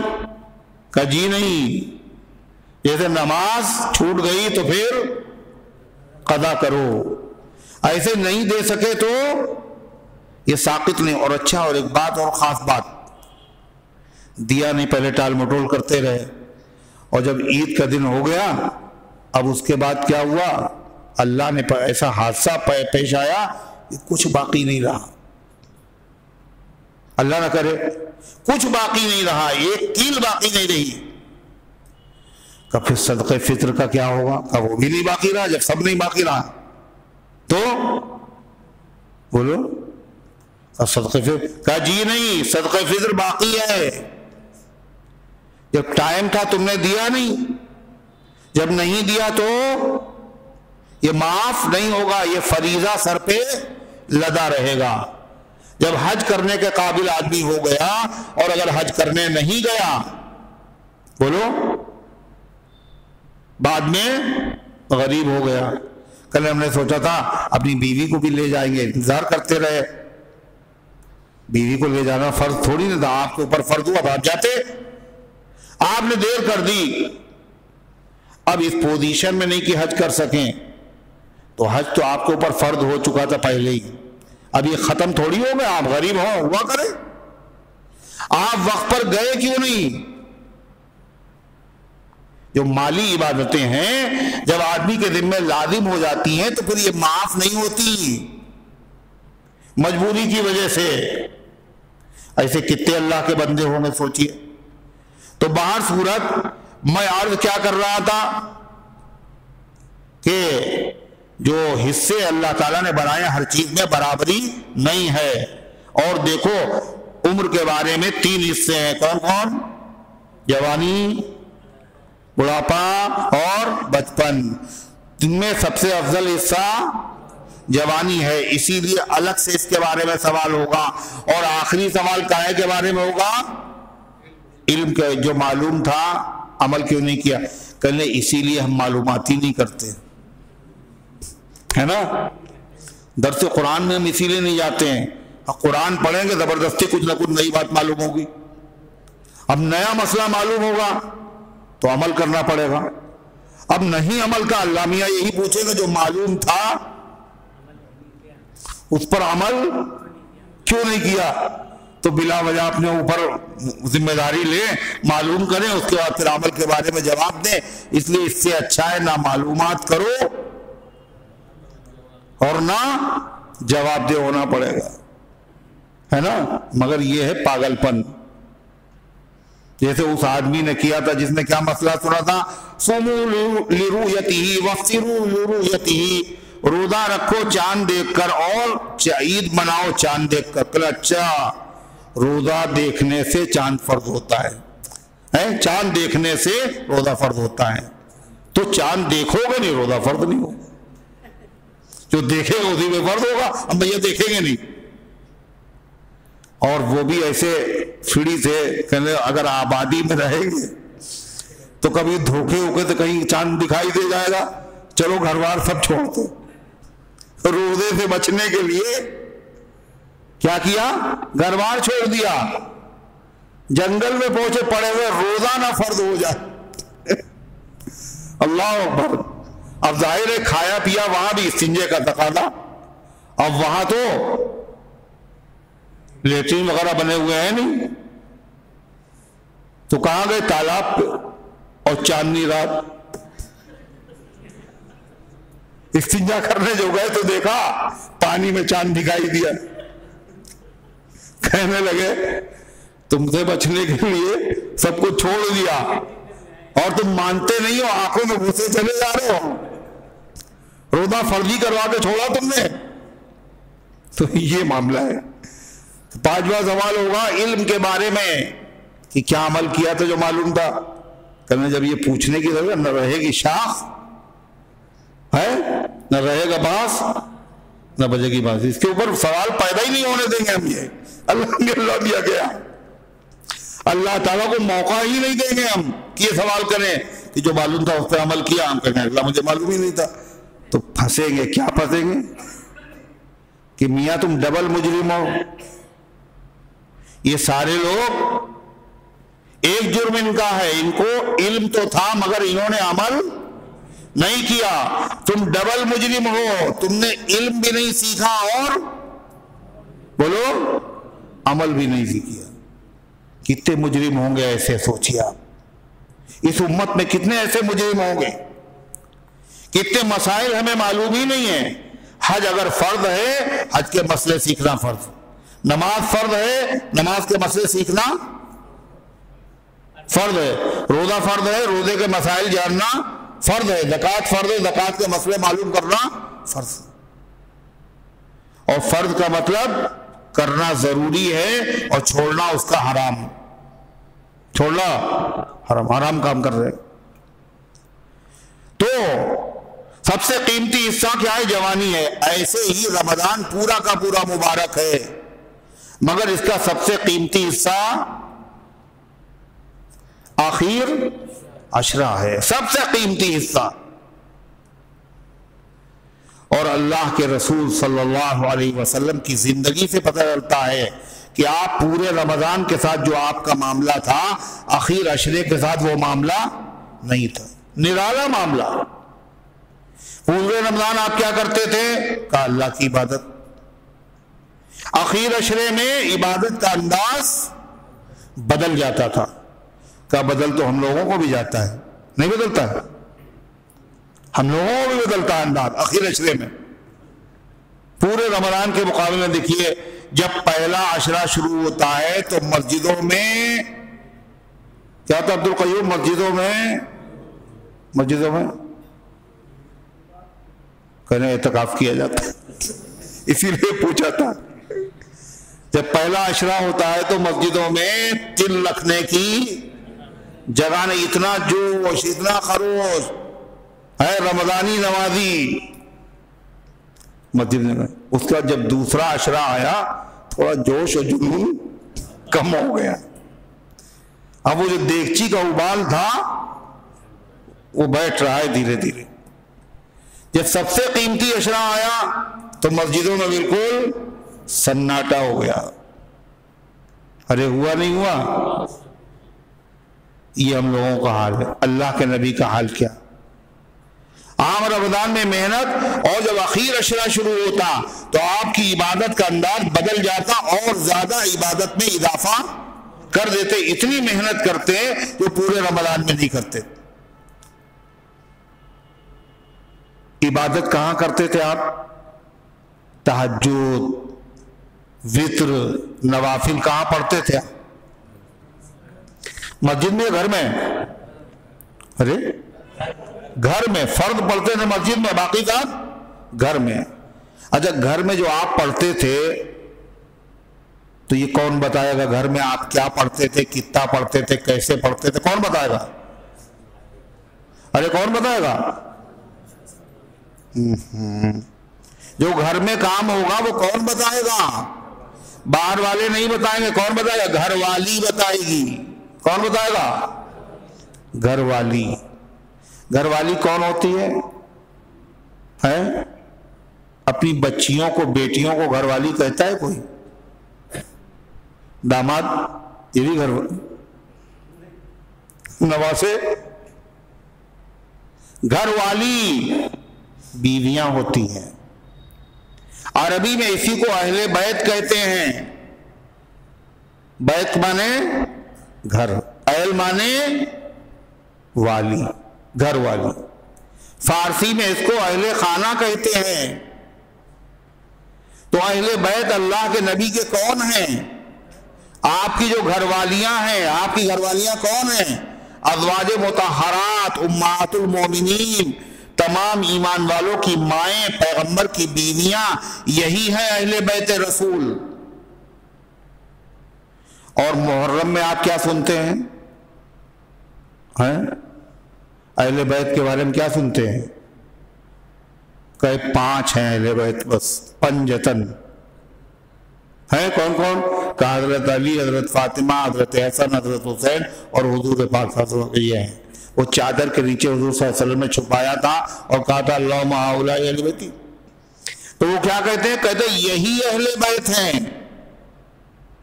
اور ہم کیا کہتے ہیں؟ یہ بھی، بولو نا، یہ بھی اہل بیت ہیں.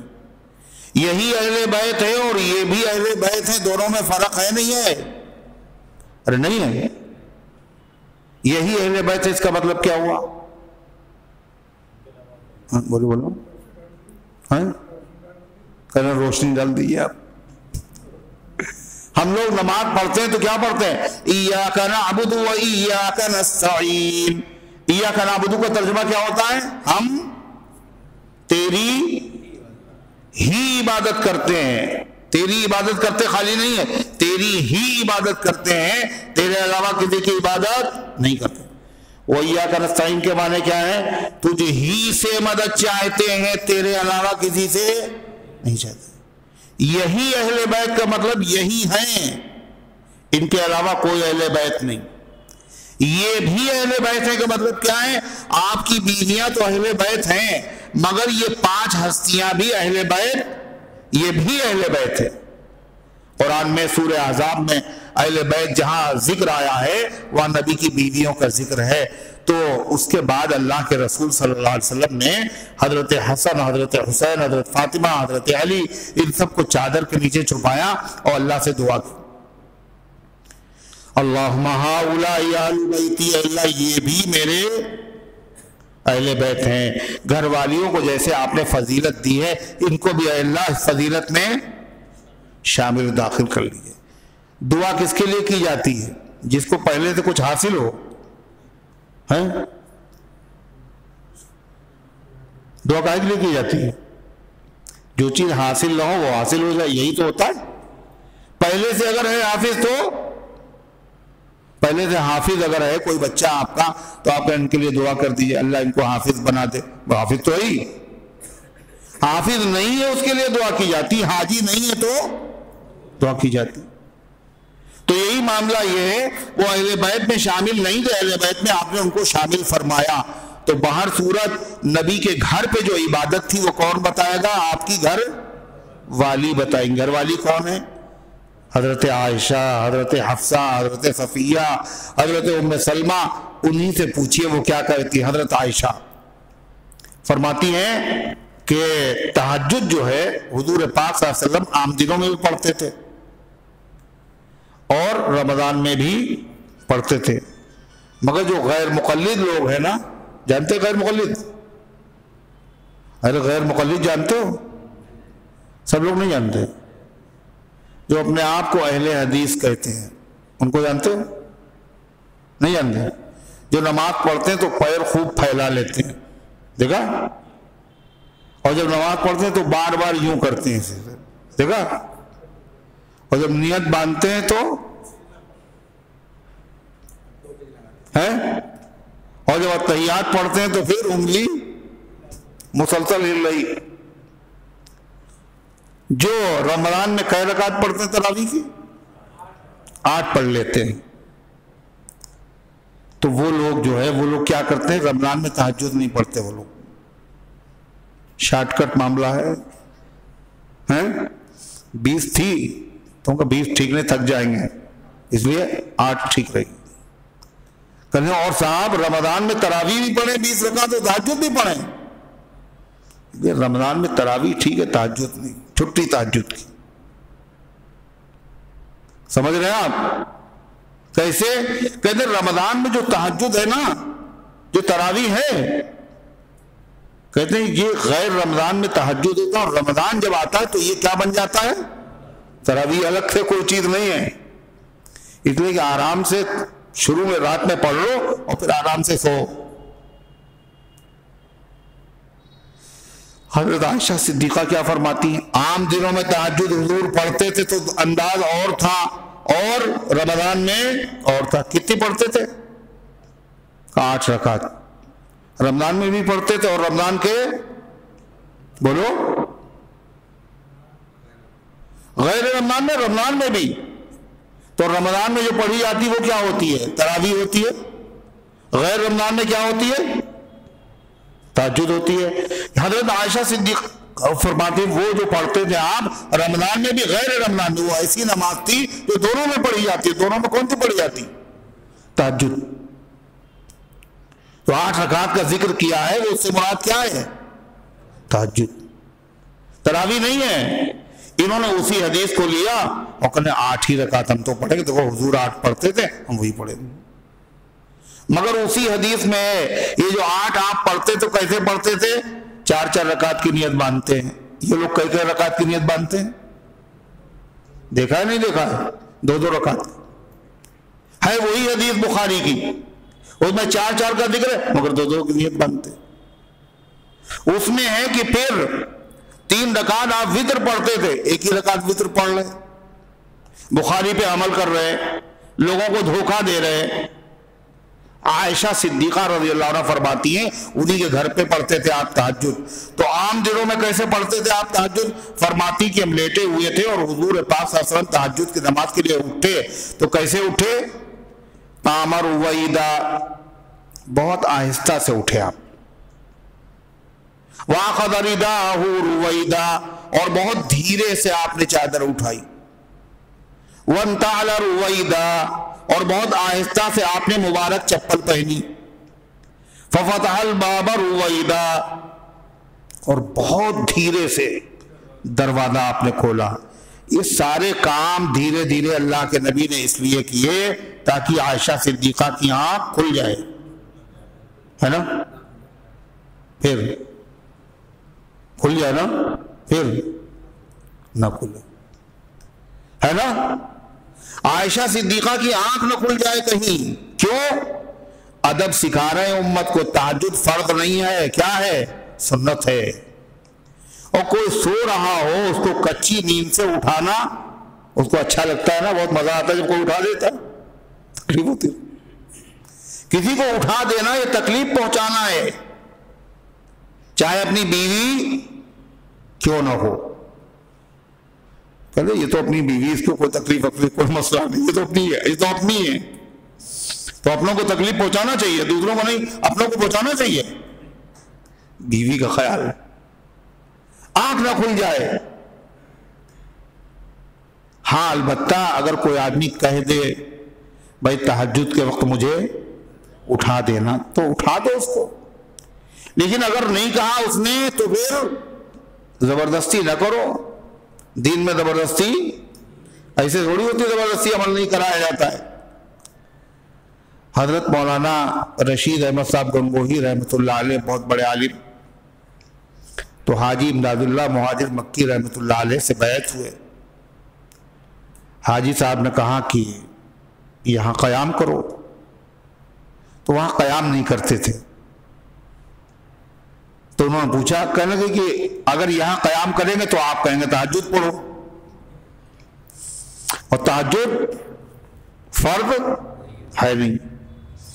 تو حضرت حاجی صاحب نے فرمایا مولانا میں نے یہ تو نہیں کہا آپ تہجد بھی پڑھیے، میں نے کہا قیام کیجئے. میں نے تہجد پڑھنے کے لیے کب کہا آپ سے؟ جب اللہ نے فرض نہیں کیا میں زبردستی کروانے والا کون ہوں؟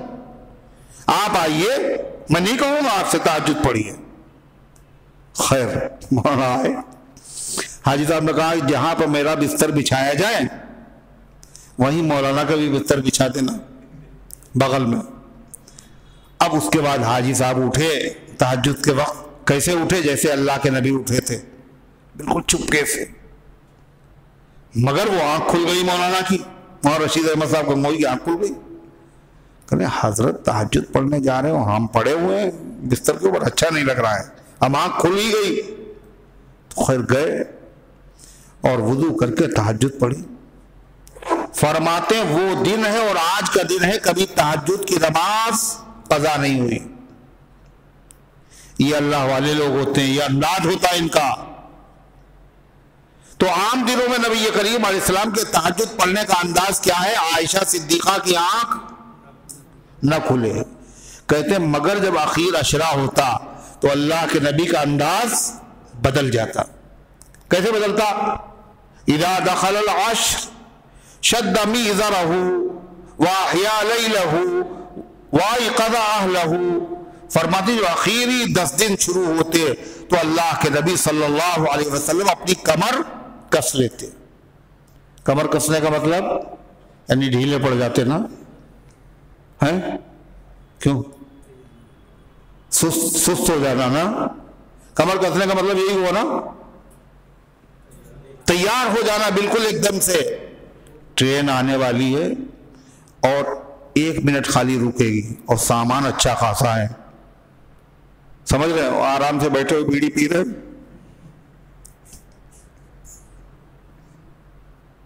رکے گی بھی نہیں، چھوٹ جائے گا سامان. جلدی سے ایک آدمی بالکل ایک دم سے تیار چاق چوبند ہو کر کے جلدی جلدی سامان چڑھانا ہے کہیں ٹرین نہ چھوٹ جائے. کمر کس لینے کا مطلب یہ ہے کہیں اخیر عشرہ نکل جائے اور ہم محنت نہ کر پائیں، ایسے نہیں، خوب تیار ہو گئے.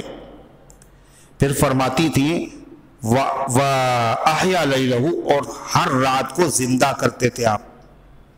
اخیر عشرے کی جتنی راتیں ہیں ان راتوں کو زندہ کرنے کا مطلب یہ ہے ان میں جاگ کر عبادت کرتے تھے آپ. کتنی راتیں ہیں؟ 10 راتیں. تیسری بات وَأَيْقَظَ أَهْلَهُ، اور اپنے گھر والوں کو بھی جگاتے تھے آپ. عام دنوں میں تہجد میں آنکھ نہ کھل جائے، اخیر عشرے میں کیا باقاعدہ جگا رہے ہیں، تم بھی اٹھو. عائشہ، حفصہ، صفیہ، ام سلمہ رضی اللہ عنہن اپنی مبارک بیٹیاں ان کو بھی جگا رہے ہیں. دیکھو اللہ کی رحمت برس رہی، آخری 10 دن ہیں، پھر یہ دن نہیں ملیں گے، پھر یہ موقع نہیں ملے گا. اپنے دامن کو اللہ کی رحمتوں سے بھر دو. یہ تھا انداز اخیر عشرے کا. اخیر عشرے میں اعتکاف. اخیر عشرہ بقیہ رمضان سے کیوں افضل ہے؟ وہی بات، رمضان کیوں افضل ہے؟ رمضان میں قرآن نازل ہوا. اخیر عشرہ کیوں افضل ہے؟ اس لیے کہ قرآن ہر عشرے میں نازل نہیں ہوا. کس میں نازل ہوا؟ اخیر عشرے میں نازل ہوا. کیوں؟ جس رات میں نازل ہوا اس رات کا نام کیا ہے؟ شب قدر. اور شب قدر کب ہوتی ہے؟ اخیر عشرے میں ہوتی. اور اللہ کے نبی کی محبت دیکھیے. شب قدر جو ہے اللہ تعالیٰ نے کسی نبی کی امت کو نہیں دی، صرف آپ کی امت کو دی. خصوصی انعام ہے اس امت کے ساتھ شب قدر. صحابہ کے دل چھوٹے ہو گئے، یا اللہ 60-70 سال کی عمر، اچھا خاصا وقت سونے میں، کاروبار میں، بیماریوں میں نکل گیا. 1000 سال کی عمریں اللہ نے دی تھی اور وہ جہاد کرتے رہے اور روزے رکھتے رہے اور نمازیں پڑھتے رہے. ہم چاہے جتنی محنت کریں ان کے برابر تو اللہ تعالیٰ نے فرمایا ایسا نہیں، تمہاری عمریں کم ہیں، ہم تمہیں ایک ایسی چیز دے رہے ہیں جو کسی نبی کی امت کو نہیں دی. وہ کیا ہے؟ کہ ایک رات دیے دے رہے ہیں. اس رات میں جس نے عبادت کر لی، اگر کسی نے 1000 مہینے تک عبادت کی ہوگی تو اللہ کے پیغمبر کے غلام کو ایک رات میں عبادت پر وہ ثواب ملے گا جو 1000 مہینے مسلسل عبادت کرنے والے کو نہیں ملے گا. اس کے برابر نہیں، اس سے زیادہ مل جائے گا. اسی لیے امام حرم نے کیا کہا؟ عبد الرحمن السدیس کا مسلمانوں اخیر عشرے میں معمول بناؤ کہ روزانہ ہر رات میں 5 روپیے، 10 روپیے، 50 روپے اپنی حیثیت کے اعتبار سے صدقہ کریں گے ہر رات میں. ظاہر انہی میں سے کوئی ایک شب قدر کی رات ہوگی. جب شب قدر کی رات ہوگی تو اس میں کیا لکھا جائے گا؟ 83 سال تک اس آدمی نے 50 روپے صدقہ کیا. اور کیے کب؟ بتائیے. اور 83 سال تک کہاں؟ اور اس میں 2-4 رکعت نماز بھی پڑھ لیا کرو الگ سے نفلی. کوئی شب قدر کی رات ہوگی تو اس میں کیا لکھا جائے گا؟ یہ وہ آدمی ہے جس نے 83 سال تک 4 رکعت نفل نماز پڑھی، 6 رکعت نفل نماز پڑھی، ہے نا. اور کہاں انہی راتوں میں سے ہر رات میں تھوڑا قرآن پڑھ لیا کرو، 1 پارہ، آدھا پارہ، 2 پارے، 5 پارے. شب قدر کی رات کوئی ہوگی تو کیا لکھا جائے گا؟ اس شخص نے 83 سال تک مسلسل کتنے پارے قرآن پڑھا؟ 5 پارے یا 4 پارے یا 2 پارے. ارے ہے نہیں آسان نسخہ. یہ نسخہ کیسا ہے؟ مہنگا ہے سستا؟ اور راتیں بھی جو شب قدر کی اللہ کے رسول صلی اللہ علیہ وسلم، ایک تو یہ ہوا نبی کے اعزاز میں شب قدر ملی. اب شب قدر پورے رمضان میں تھی. اللہ کے نبی صلی اللہ علیہ وسلم نے فرمایا کہ میری امت کو ڈھونڈنا پڑے گی. ماں باپ کیا چاہتے ہیں؟ اولاد کو کم سے کم تکلیف ہو، ہے نا؟ تو ماں باپ سے زیادہ محبت اللہ کے نبی کو. آپ نے 10 دن اعتکاف کیا پہلے، اور اس کے بعد فرشتے نے کیا کہا؟ لیلۃ القدر امامک. شب قدر تلاش کر رہے ہیں آپ، وہ آگے ہے. پھر آپ نے 10 دن اور اعتکاف کیا. کاہے کے لیے؟ شب قدر ڈھونڈ دے. ڈھونڈ کے کس کو دینے؟ کس کو دے دیں؟ امت کو دے دیں. 20 دن کا اعتکاف ہو گیا. پھر فرشتہ آیا، لیلۃ القدر امامک. شب قدر اور آگے ہے. اب 3 ہی اشرے ہیں. آپ نے اخیر اشرے کا اعتکاف فرمایا، اور آپ نے امت کو بتایا کہ دیکھو میں نے تلاش کر لیا، اب تم بھی تلاش کرو، تھوڑا کام تم بھی کرو. پہلے 2 اشروں میں نہیں، اخیر اشرے میں ہے. اور اخیر اشرے کی بھی طاق راتوں میں ہے. انہی میں تلاش کر لو. 5 راتیں صرف. اور 5 راتوں میں سے بھی کئی راتیں گزر گئیں؟ سوچ رہے کتنی گزر گئی؟ ارے 21 گزری، 23 گزری، اور 25 بھی گزر گئی. کئے بچی؟ کئے بچی؟ سوچ لیجئے. صحیح حساب صحیح ہے. کئے بچی؟ 2 راتیں بچی. 27 یعنی کس دن؟ آج 25 ہے، 25 تاریخ ہے آج، کل 26 ہے، کل ہی ہوگی، کل جمعرات ہے. یہ 27. ویسے تو کہا تلاش کرو، لیکن زیادہ تر یعنی ہر سال شب قدر الگ الگ راتوں میں آتی. تلاش کرو، تم سے چھوٹے گی نہیں. 5 راتوں میں عبادت کرنا، کوئی نہ کوئی تو ہوگی. لیکن علماء نے اور صحابہ نے قیاس کر کے دلائل کی روشنی میں یہ بتایا کہ زیادہ تر شب قدر کی رات 27 میں ہوتی ہے. پہلے تو کا تلاش کرو، مگر کچھ علامتوں سے انہوں نے پہچانا زیادہ تر ایسا ہوتا ہوگا، کبھی کبھی اس کے خلاف بھی ہوتا ہوگا. 27 تاریخ. حضرت فاروق اعظم نے حضرت عبداللہ ابن عباس سے پوچھا کئی تاریخ کو ہوتی ہے، تمہارا کیا خیال ہے؟ عبداللہ ابن عباس کون ہے؟ حضور کے چچا زاد بھائی، بہت بڑے عالم. کہنے لگے میرے خیال میں 27 تاریخ ہے. کہنے دلیل؟ کہا قرآن کی جو سورت ہے نا، کون سی جو میں نے پڑھی آپ کے سامنے، اِنَّا أَنزَلْنَاهُ فِي لَيْلَةِ الْقَدْرِ وَمَا أَدْرَاكَ مَا لَيْلَةُ الْقَدْرِ لَيْلَةُ الْقَدْرِ خَيْرٌ مِّنَ أَلْفِ شَهْرٍ. اس میں لیلۃ القدر کا لفظ کئی مرتبہ آیا؟ ابھی پڑھا ہے پھر بھی نہیں، پھر بھی سوتے رہے. کئی بار آیا؟ پھر سے پڑھیں. اِنَّا أَنزَلْنَاهُ فِي لَيْلَةِ الْقَدْرِ وَمَا أَدْرَاكَ مَا لَيْلَةُ الْقَدْرِ لَيْلَةُ الْقَدْرِ خَيْرٌ مِّنَ أَلْفِ شَهْرٍ. کئی بار آیا؟ 3 بار. اور کہا لیلۃ القدر میں حرف کتنے ہیں؟ 9. کتنے ہیں؟ اور 3 مرتبہ آیا. 9 تیاں 27.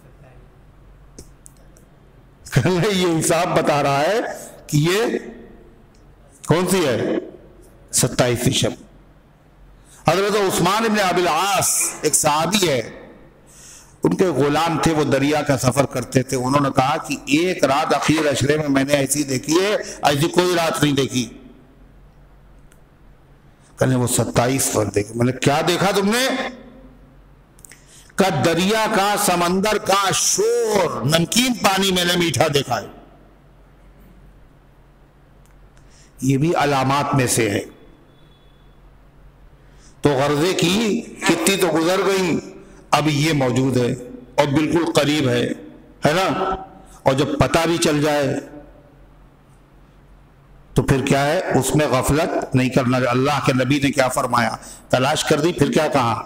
جو آدمی شب قدر کی برکتوں سے محروم رہا اس سے بڑا محروم کوئی بھی نہیں. وہ محروم ازل جو اب بھی تشنا کام ہے, جس کا جی چاہے پیے ساقی کا اذن عام ہے. جاگ کے عبادت کرنا ہے. دوسری بات, جاگنے کا مطلب لوگ کیا سمجھتے ہیں؟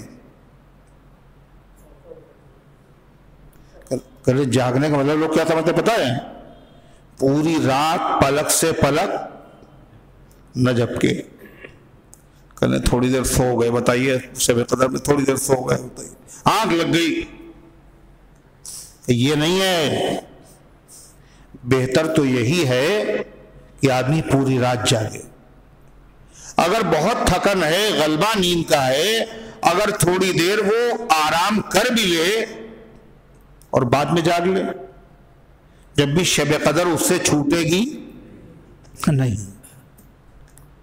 قرآن ختم کرنے کا, قرآن پڑھنے کا لوگ مطلب کیا سمجھتے ہیں؟ قرآن خوانی کا. قرآن پورا ختم ہونا چاہیے, ہے نا؟ پورا ختم ہونا چاہیے. پورا اگر ختم نہ ہو تو, اگر 10 ہی پارے ہو تو کہنا پھر ثواب کم ہو جائے گا, اماں کو ثواب کم پہنچے گا. کل تم اپنے دے دو پڑھے ہوئے, تم اپنے دے دو پڑھے ہوئے, تسلی ہو جائے. اللہ کے وہاں گنتی نہیں دیکھی جاتی.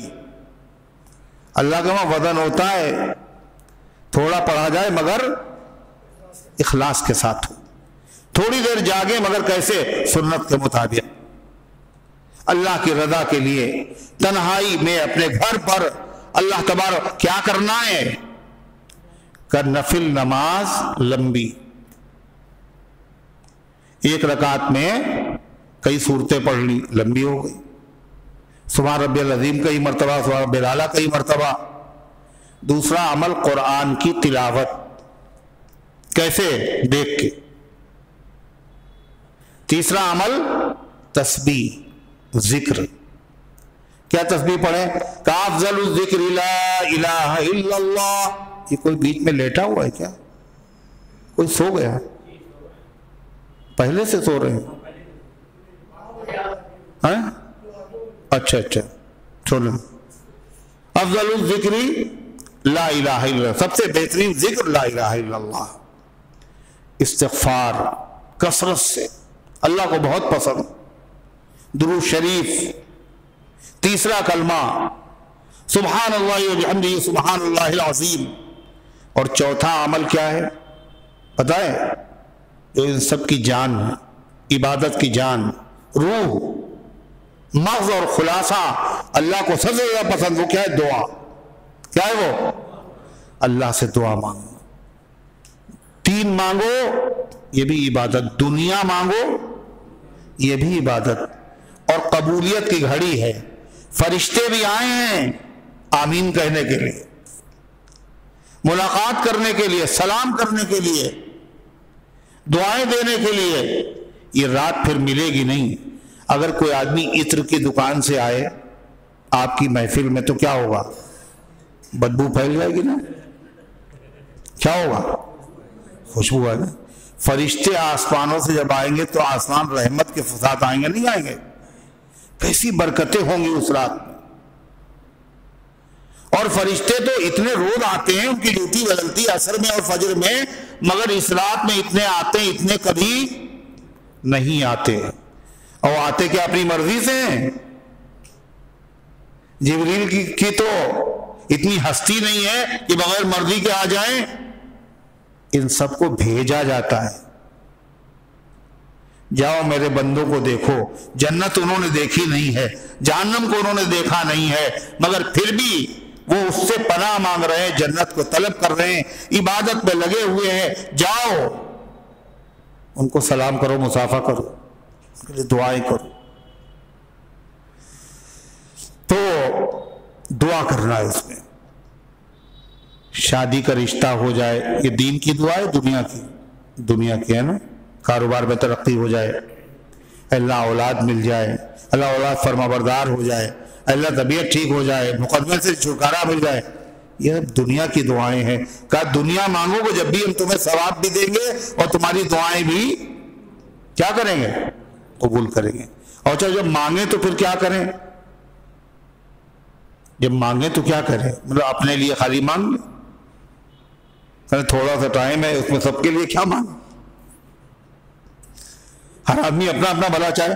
کہا سب کا بھلا چاہو گے تو تمہیں اور بھلا ہوگا. اپنے لیے بھی مانگو، پوری امت کے لیے مانگو. اللہ ہم سب کو توفیق عطا فرمائے. سنیے ترجمہ، مطلب تو واضح ہو چکا.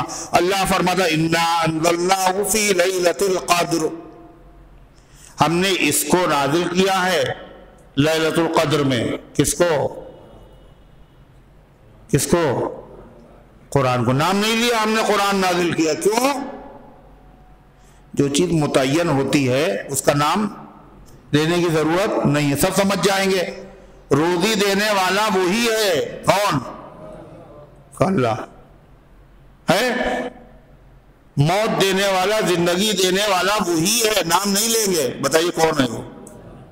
مشکل کشا اللہ کہہ رہا ہے کہ وہ پتہ ہے تمہیں، ہم نے اس کو نازل کیا ہے. سمجھ جاؤ، اس سے بزرگ اور اس سے مبارک اور اس سے بڑی نعمت کوئی ہے ہی نہیں. میں نے اس کو نازل کیا، ہم نے نازل کیا ہے. یہ سمجھو، ہم نے نازل کیا ہے اس کو. اور کب نازل کیا ہے؟ فی لیلۃ القدر، قدر والی رات میں. قدر کے 3 معنی. ایک معنی کیا قدر کے؟ عزت. وہ عزت والی رات ہے. جو بے عزت تھا اس رات میں عبادت کرے گا، عزت والا ہو جائے. اور ایک قدر کے معنی تنگی کی رات. شب قدر کہیں تنگی کی رات ہوگی؟ کہ تنگی اس معنی کر ہے اتنے فرشتے کبھی زمین پر نہیں اترتے، اتنے فرشتوں کی تعداد کی وجہ سے زمین وسعت کے باوجود تنگ ہو جاتی. اور قدر کے تیسرے معنی فیصلے کی رات ہے. اس میں فیصلے ہو رہے ہیں کاہے کے؟ موت کے، زندگی کے، حج کے، عزت اور ذلت کے فیصلے ہو رہے ہیں سب ہمارے. اور ہم لوگ کہاں ہیں؟ سب نخاس میں ٹہل رہے ہیں، شب قدر پر لات مارے ہوئے ہیں. کیا کہا گیا پتہ ہے؟ فَاجْمِلُوا فِي الطَّلَبِ، روزی طلب کرو مگر اس میں اعتدال رکھو. جان نہ دو. تم اگر جان بھی دے دو گے پھر بھی تمہیں ملے گا اتنا جتنا ہم نے تمہاری تقدیر میں لکھا ہے. چاہے تم تراویح قربان کر دو، تم اخیر عشرہ قربان کر دو، تم شب قدر قربان کر دو، کچھ بھی کر دو، تم ملے گا ایک دانہ زیادہ نہیں، اتنا ہی ملے گا اتنا مقدر میں لکھا ہے. جاؤ تھوڑی دیر بیٹھو لیکن غفلت نہ کرو. ایسا بھی نہیں جب اللہ نے وعدہ کیا ہے تو پھر دکان ہی پہ نہیں جا رہے، ایسا بھی نہیں. اور عجیب بات کہا، یہ جو روزی ہے یہ تو آدمی کا پیچھا کرتی ہے. کیسے پیچھا کرتی؟ جیسے موت آدمی کا پیچھا کرتی. آپ بتائیے موت سے کوئی آدمی بچ سکا ہے؟ بچ سکا ہے؟ اچھا کوئی آدمی موت سے بچا سکتا ہے دوسرے کو؟ اور موت کو باندھ دے، موت کو باندھ دے. باندھا کے دن آج تک. جیسے موت پیچھا کرتی ہے ایسے روزی بھی پیچھا کرتی ہے، مگر روزی کو لوگ باندھ دیتے ہے نا. کہ ہماری دکان باندھ دی، رشتے باندھ دیے، دکان باندھ دی، کاروبار باندھ دیا. ارے جیسے موت کو کوئی باندھ نہیں سکتا ایسے روزی کو بھی کوئی باندھ نہیں سکتا. جتنی مقدر میں اتنی ملے گی، جیسے لکھی ویسے ملے گی. تو اس لیے فرمایا اللہ تبارک و تعالیٰ نے ہم نے اسے نازل کیا ہے کس میں؟ قدر والی رات میں، عزت والی رات میں. پھر کیا کہا پتہ ہے؟ وما ادراک ما لیلۃ القدر. اور اے پیغمبر آپ کو معلوم بھی ہے کہ لیلۃ القدر کیا ہے. سب سے بڑے عالم حضور پاک صلی اللہ علیہ وسلم. اللہ کرے آپ کو بھی اندازہ نہیں ہے تو شب قدر ہم نے آپ کی امت کو دی ہے. یہ کتنی بڑی نعمت ہے، کتنی بڑی چیز، آپ کو اندازہ نہیں ہے. ہم بتاتے ہیں کیا ہے وہ. لیلۃ القدر خیر من الف شہر. شب قدر، قدر کی رات بہتر ہے 1000 مہینوں سے۔ کسی پیغمبر کے امتی نے 1000 مہینے تک مسلسل عبادت کی اور آپ کے امتی نے اس ایک رات میں عبادت کر لی تو کیا ہوگا؟ یہ اس کے برابر نہیں، اس سے آگے نکل جائے گا۔ پھر کیا فرمایا؟ تنزل الملائکۃ والروح فیہا، اترتے ہیں اس میں فرشتے۔ کون؟ فرشتے۔ کائے کے لیے؟ آسمانی برکتیں لے کے آ رہے ہیں۔ ایک اللہ والا اگر آ جائے تو محفل کا رنگ بدل جاتا ہے۔ بے گنتی بے حساب فرشتے آ رہے ہیں۔ اللہ فرماتا والروح فیہا، فرشتے تو آتے ہی ہیں مگر روح الامین بھی آتے ہیں۔ کون آتا ہے؟ روح الامین، حضرت جبریل، فرشتوں کے سردار حضرت جبریل بھی آتے ہیں۔ حضرت جبریل کیوں آتے بھائی؟ حضرت جبریل کب آتے تھے؟ ان کے ذمے کیا کام تھا؟ اسرافیل علیہ السلام کے ذمے کیا کام ہے؟ سور پھونکنا۔ میکائیل علیہ السلام ہوا، روزی، اور اسرائیل علیہ السلام کا کام تو سب کو پتا ہے، نہیں معلوم؟ اسرائیل علیہ السلام کا کام کیا ہے؟ جان نکالنا، روح قبض کرنا۔ حضرت جبریل علیہ السلام کا کام کیا ہے؟ کہ نبیوں کے پاس اللہ کا پیغام بھیجنا۔ 1,24,000 پیغمبر سب کے پاس آئے، اور سب سے زیادہ جبریل کس کے پاس آئے؟ بولو میں اتنی دور کیوں بیٹھے ہو تم؟ کوئی بات ہے؟ کمر میں تکلیف ہے کیا؟ ہم ختم کرنے جا رہے ہیں۔ پھر بھی ان کو بلایا، وہ سمجھے ان کو دعوت دی، ہم کو دعوت نہیں دی۔ ان کو چھوڑ دو، جو لیٹے ہو ان کے آگے بیٹھو، ان کے آگے بتائیے جیسے لگتا ہے جنازے کی نماز ہو رہی ہے جیسے لگ رہا۔ ان کو چھوڑ دو، ان کو سونے دو، ان کو چھوڑ کے آگے بڑھ جاؤ۔ تو کیا ہوا؟ تو حضرت جبریل جو ہے حضور پاک صلی اللہ علیہ وسلم کے بعد سب سے زیادہ ہے۔ کتنے مرتبہ آئے؟ کئی سال تک آئے پتہ ہے؟ 23 سال۔ اور جبریل کا آنا تھا کیسا پتہ ہے؟ ہم لوگ تو بالکل بے وقوف لوگ ہیں، ہم لوگوں کو پتہ ہی نہیں۔ اللہ کے نبی نے بتایا جبریل کا آنا کتنی بڑی سعادت ہے۔ حضرت جبریل کے آنے کا انتظار اللہ کے نبی کرتے تھے۔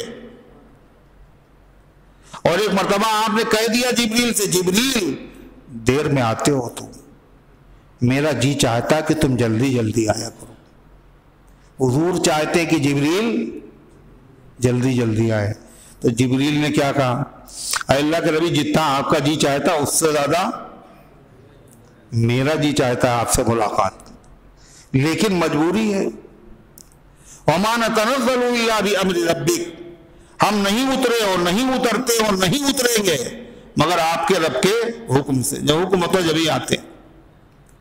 تو اللہ کے نبی کے بعد نبیوں کے پاس آتے تھے، آپ آخری نبی، آپ کے بعد کوئی نبی نہیں۔ اب نبی تو کوئی نیا آنے والا نہیں، مگر ہر سال جبریل اب بھی آ رہے ہیں۔ اب یہ کیا بات ہوئی؟ نبی نہیں ہے مگر جبریل آ رہے ہیں۔ آخری پیغمبر کے امتی تو موجود ہے، ان کا اعزاز دیکھو نبی کے صدقے میں کہ جبریل ہر سال آ رہے ہیں، ہر شب قدر کی رات میں آ رہے ہیں، اور آئے کائے کے لیے ہیں کا مصافحہ کریں گے۔ کس سے؟ کہ شب قدر میں سو رہا ہو، خراٹے لے رہا، جو دکان پہ بیٹھا ہوا ہو، جو آدمی نماز پڑھ رہا ہے، تلاوت کر رہا ہے، مصافحہ کر رہے، سلام کرنے، دعائیں دینے کا علامت کیا ہے؟ کہ جب یہ آتے ہیں تو اس رات میں عبادت کرنے میں دل کو زیادہ لگتا ہے۔ ہمیں نہ محسوس ہوتا ہو، جن کو بھی اللہ نے توفیق دی ہے ان کو دل ان کا گواہی دیتا ہے، آنکھوں سے آنسو کبھی جاری ہو جاتے ہیں، جسم پر کبھی رونگٹے کھڑے ہو جاتے ہیں، تھوڑا اور پڑھ لے، تھوڑا اور پڑھ لے۔ تو بہرحال ہے انہی میں سے شب قدر، اور باقی گزر چکی، 2 باقی بچی، ان کی ہم لوگ اگر قدر کر لے تو پھر ہم لوگوں کی بھی قدر ہوگی، سمجھ لیجئے۔ اور اگر ہم نے ان کی ناقدری کی تو کیا ہوگا؟ ہم لوگوں کی قدر ہوگی۔ ہم لوگوں کے ساتھ ہو کیا رہا ہے دنیا میں؟ قدر ہو رہی، ناقدر ہو رہی ہے؟ ناقدری ہو رہی نا؟ کیوں ہو رہی ہے؟ اللہ کی نعمتوں کی ناقدری کی ہے تو کیا ہوگا؟ قدر نہیں ہوگی، ناقدری ہوگی۔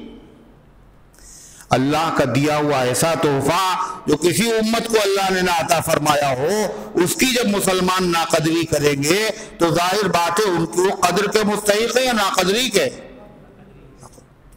اللہ سمجھ عطا فرمائے، شعور عطا فرمائے۔ اچھا پھر کیا کرے؟ شریعت کتنی حسین، کتنی خوبصورت۔ فرمایا عشاء کی نماز پڑھی تم نے جماعت سے تو آدھی رات جاگ کر عبادت کرنے کا ثواب مل گیا۔ اچھا فجر پڑھ لی تم نے جماعت سے، آج کل تو الحمدللہ رمضان کی برکت سے فجر بھی جماعت سے اور شب کیا مل گیا۔ یہ تو وہ محروم نہیں رہا شب قدر سے، لیکن جتنا گڑ ڈالو گے اتنا ہی میٹھا ہوگا، اور کر لو گے، اور کر لو گے، اور بڑھے گا، اور بڑھے گا۔ لیکن اگر اتنا بھی کر لو گے جب بھی محروم نہیں، اور جس نے اتنا بھی نہ کیا وہ حقیقت میں محروم ہے۔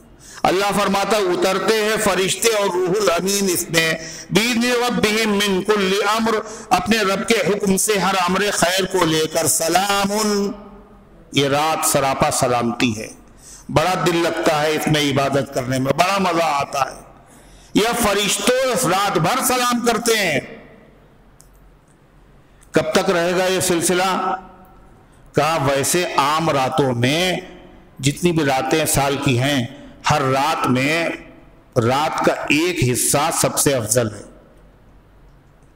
پوری رات نہیں، ہر رات کا کون سا افضل حصہ ہے؟ وہ تہجد کا وقت ہے نا۔ مگر شب قدر کا معاملہ یہ نہیں ہے، اچھی طرح سن لو، یہ بھی اللہ کی آسانی نعمت۔ شب قدر کا معاملہ کیا ہے؟ سورج غروب ہوتے ہی فجر کے طلوع ہوتے تک پوری رات یکساں ہے، برکت کے اعتبار سے، عظمت کے اعتبار سے، اللہ کی رحمت کے اعتبار سے بالکل یکساں ہے۔ شروع میں جاگ لیے، آخر میں جاگ لیے، بیچ میں جاگ لیے، کسی وقت محرومی نہیں ہے۔ اللہ تعالی ہم سب کو فرمایا سلام ہی حتی مطلع الفجر، یہ رات سراپا سلامتی ہے، اور وہ شب اسی صفت اور برکت کے ساتھ کب تک رہتی ہے؟ طلوع فجر تک رہتی ہے۔ اللہ تعالیٰ ان گزارشات کو قبول فرمائے اور شب قدر کی برکات سے ہم سب کو مستفید ہونے کی توفیق عطا فرمائے، اور اللہ تعالیٰ بار بار توفیق عطا فرمائے۔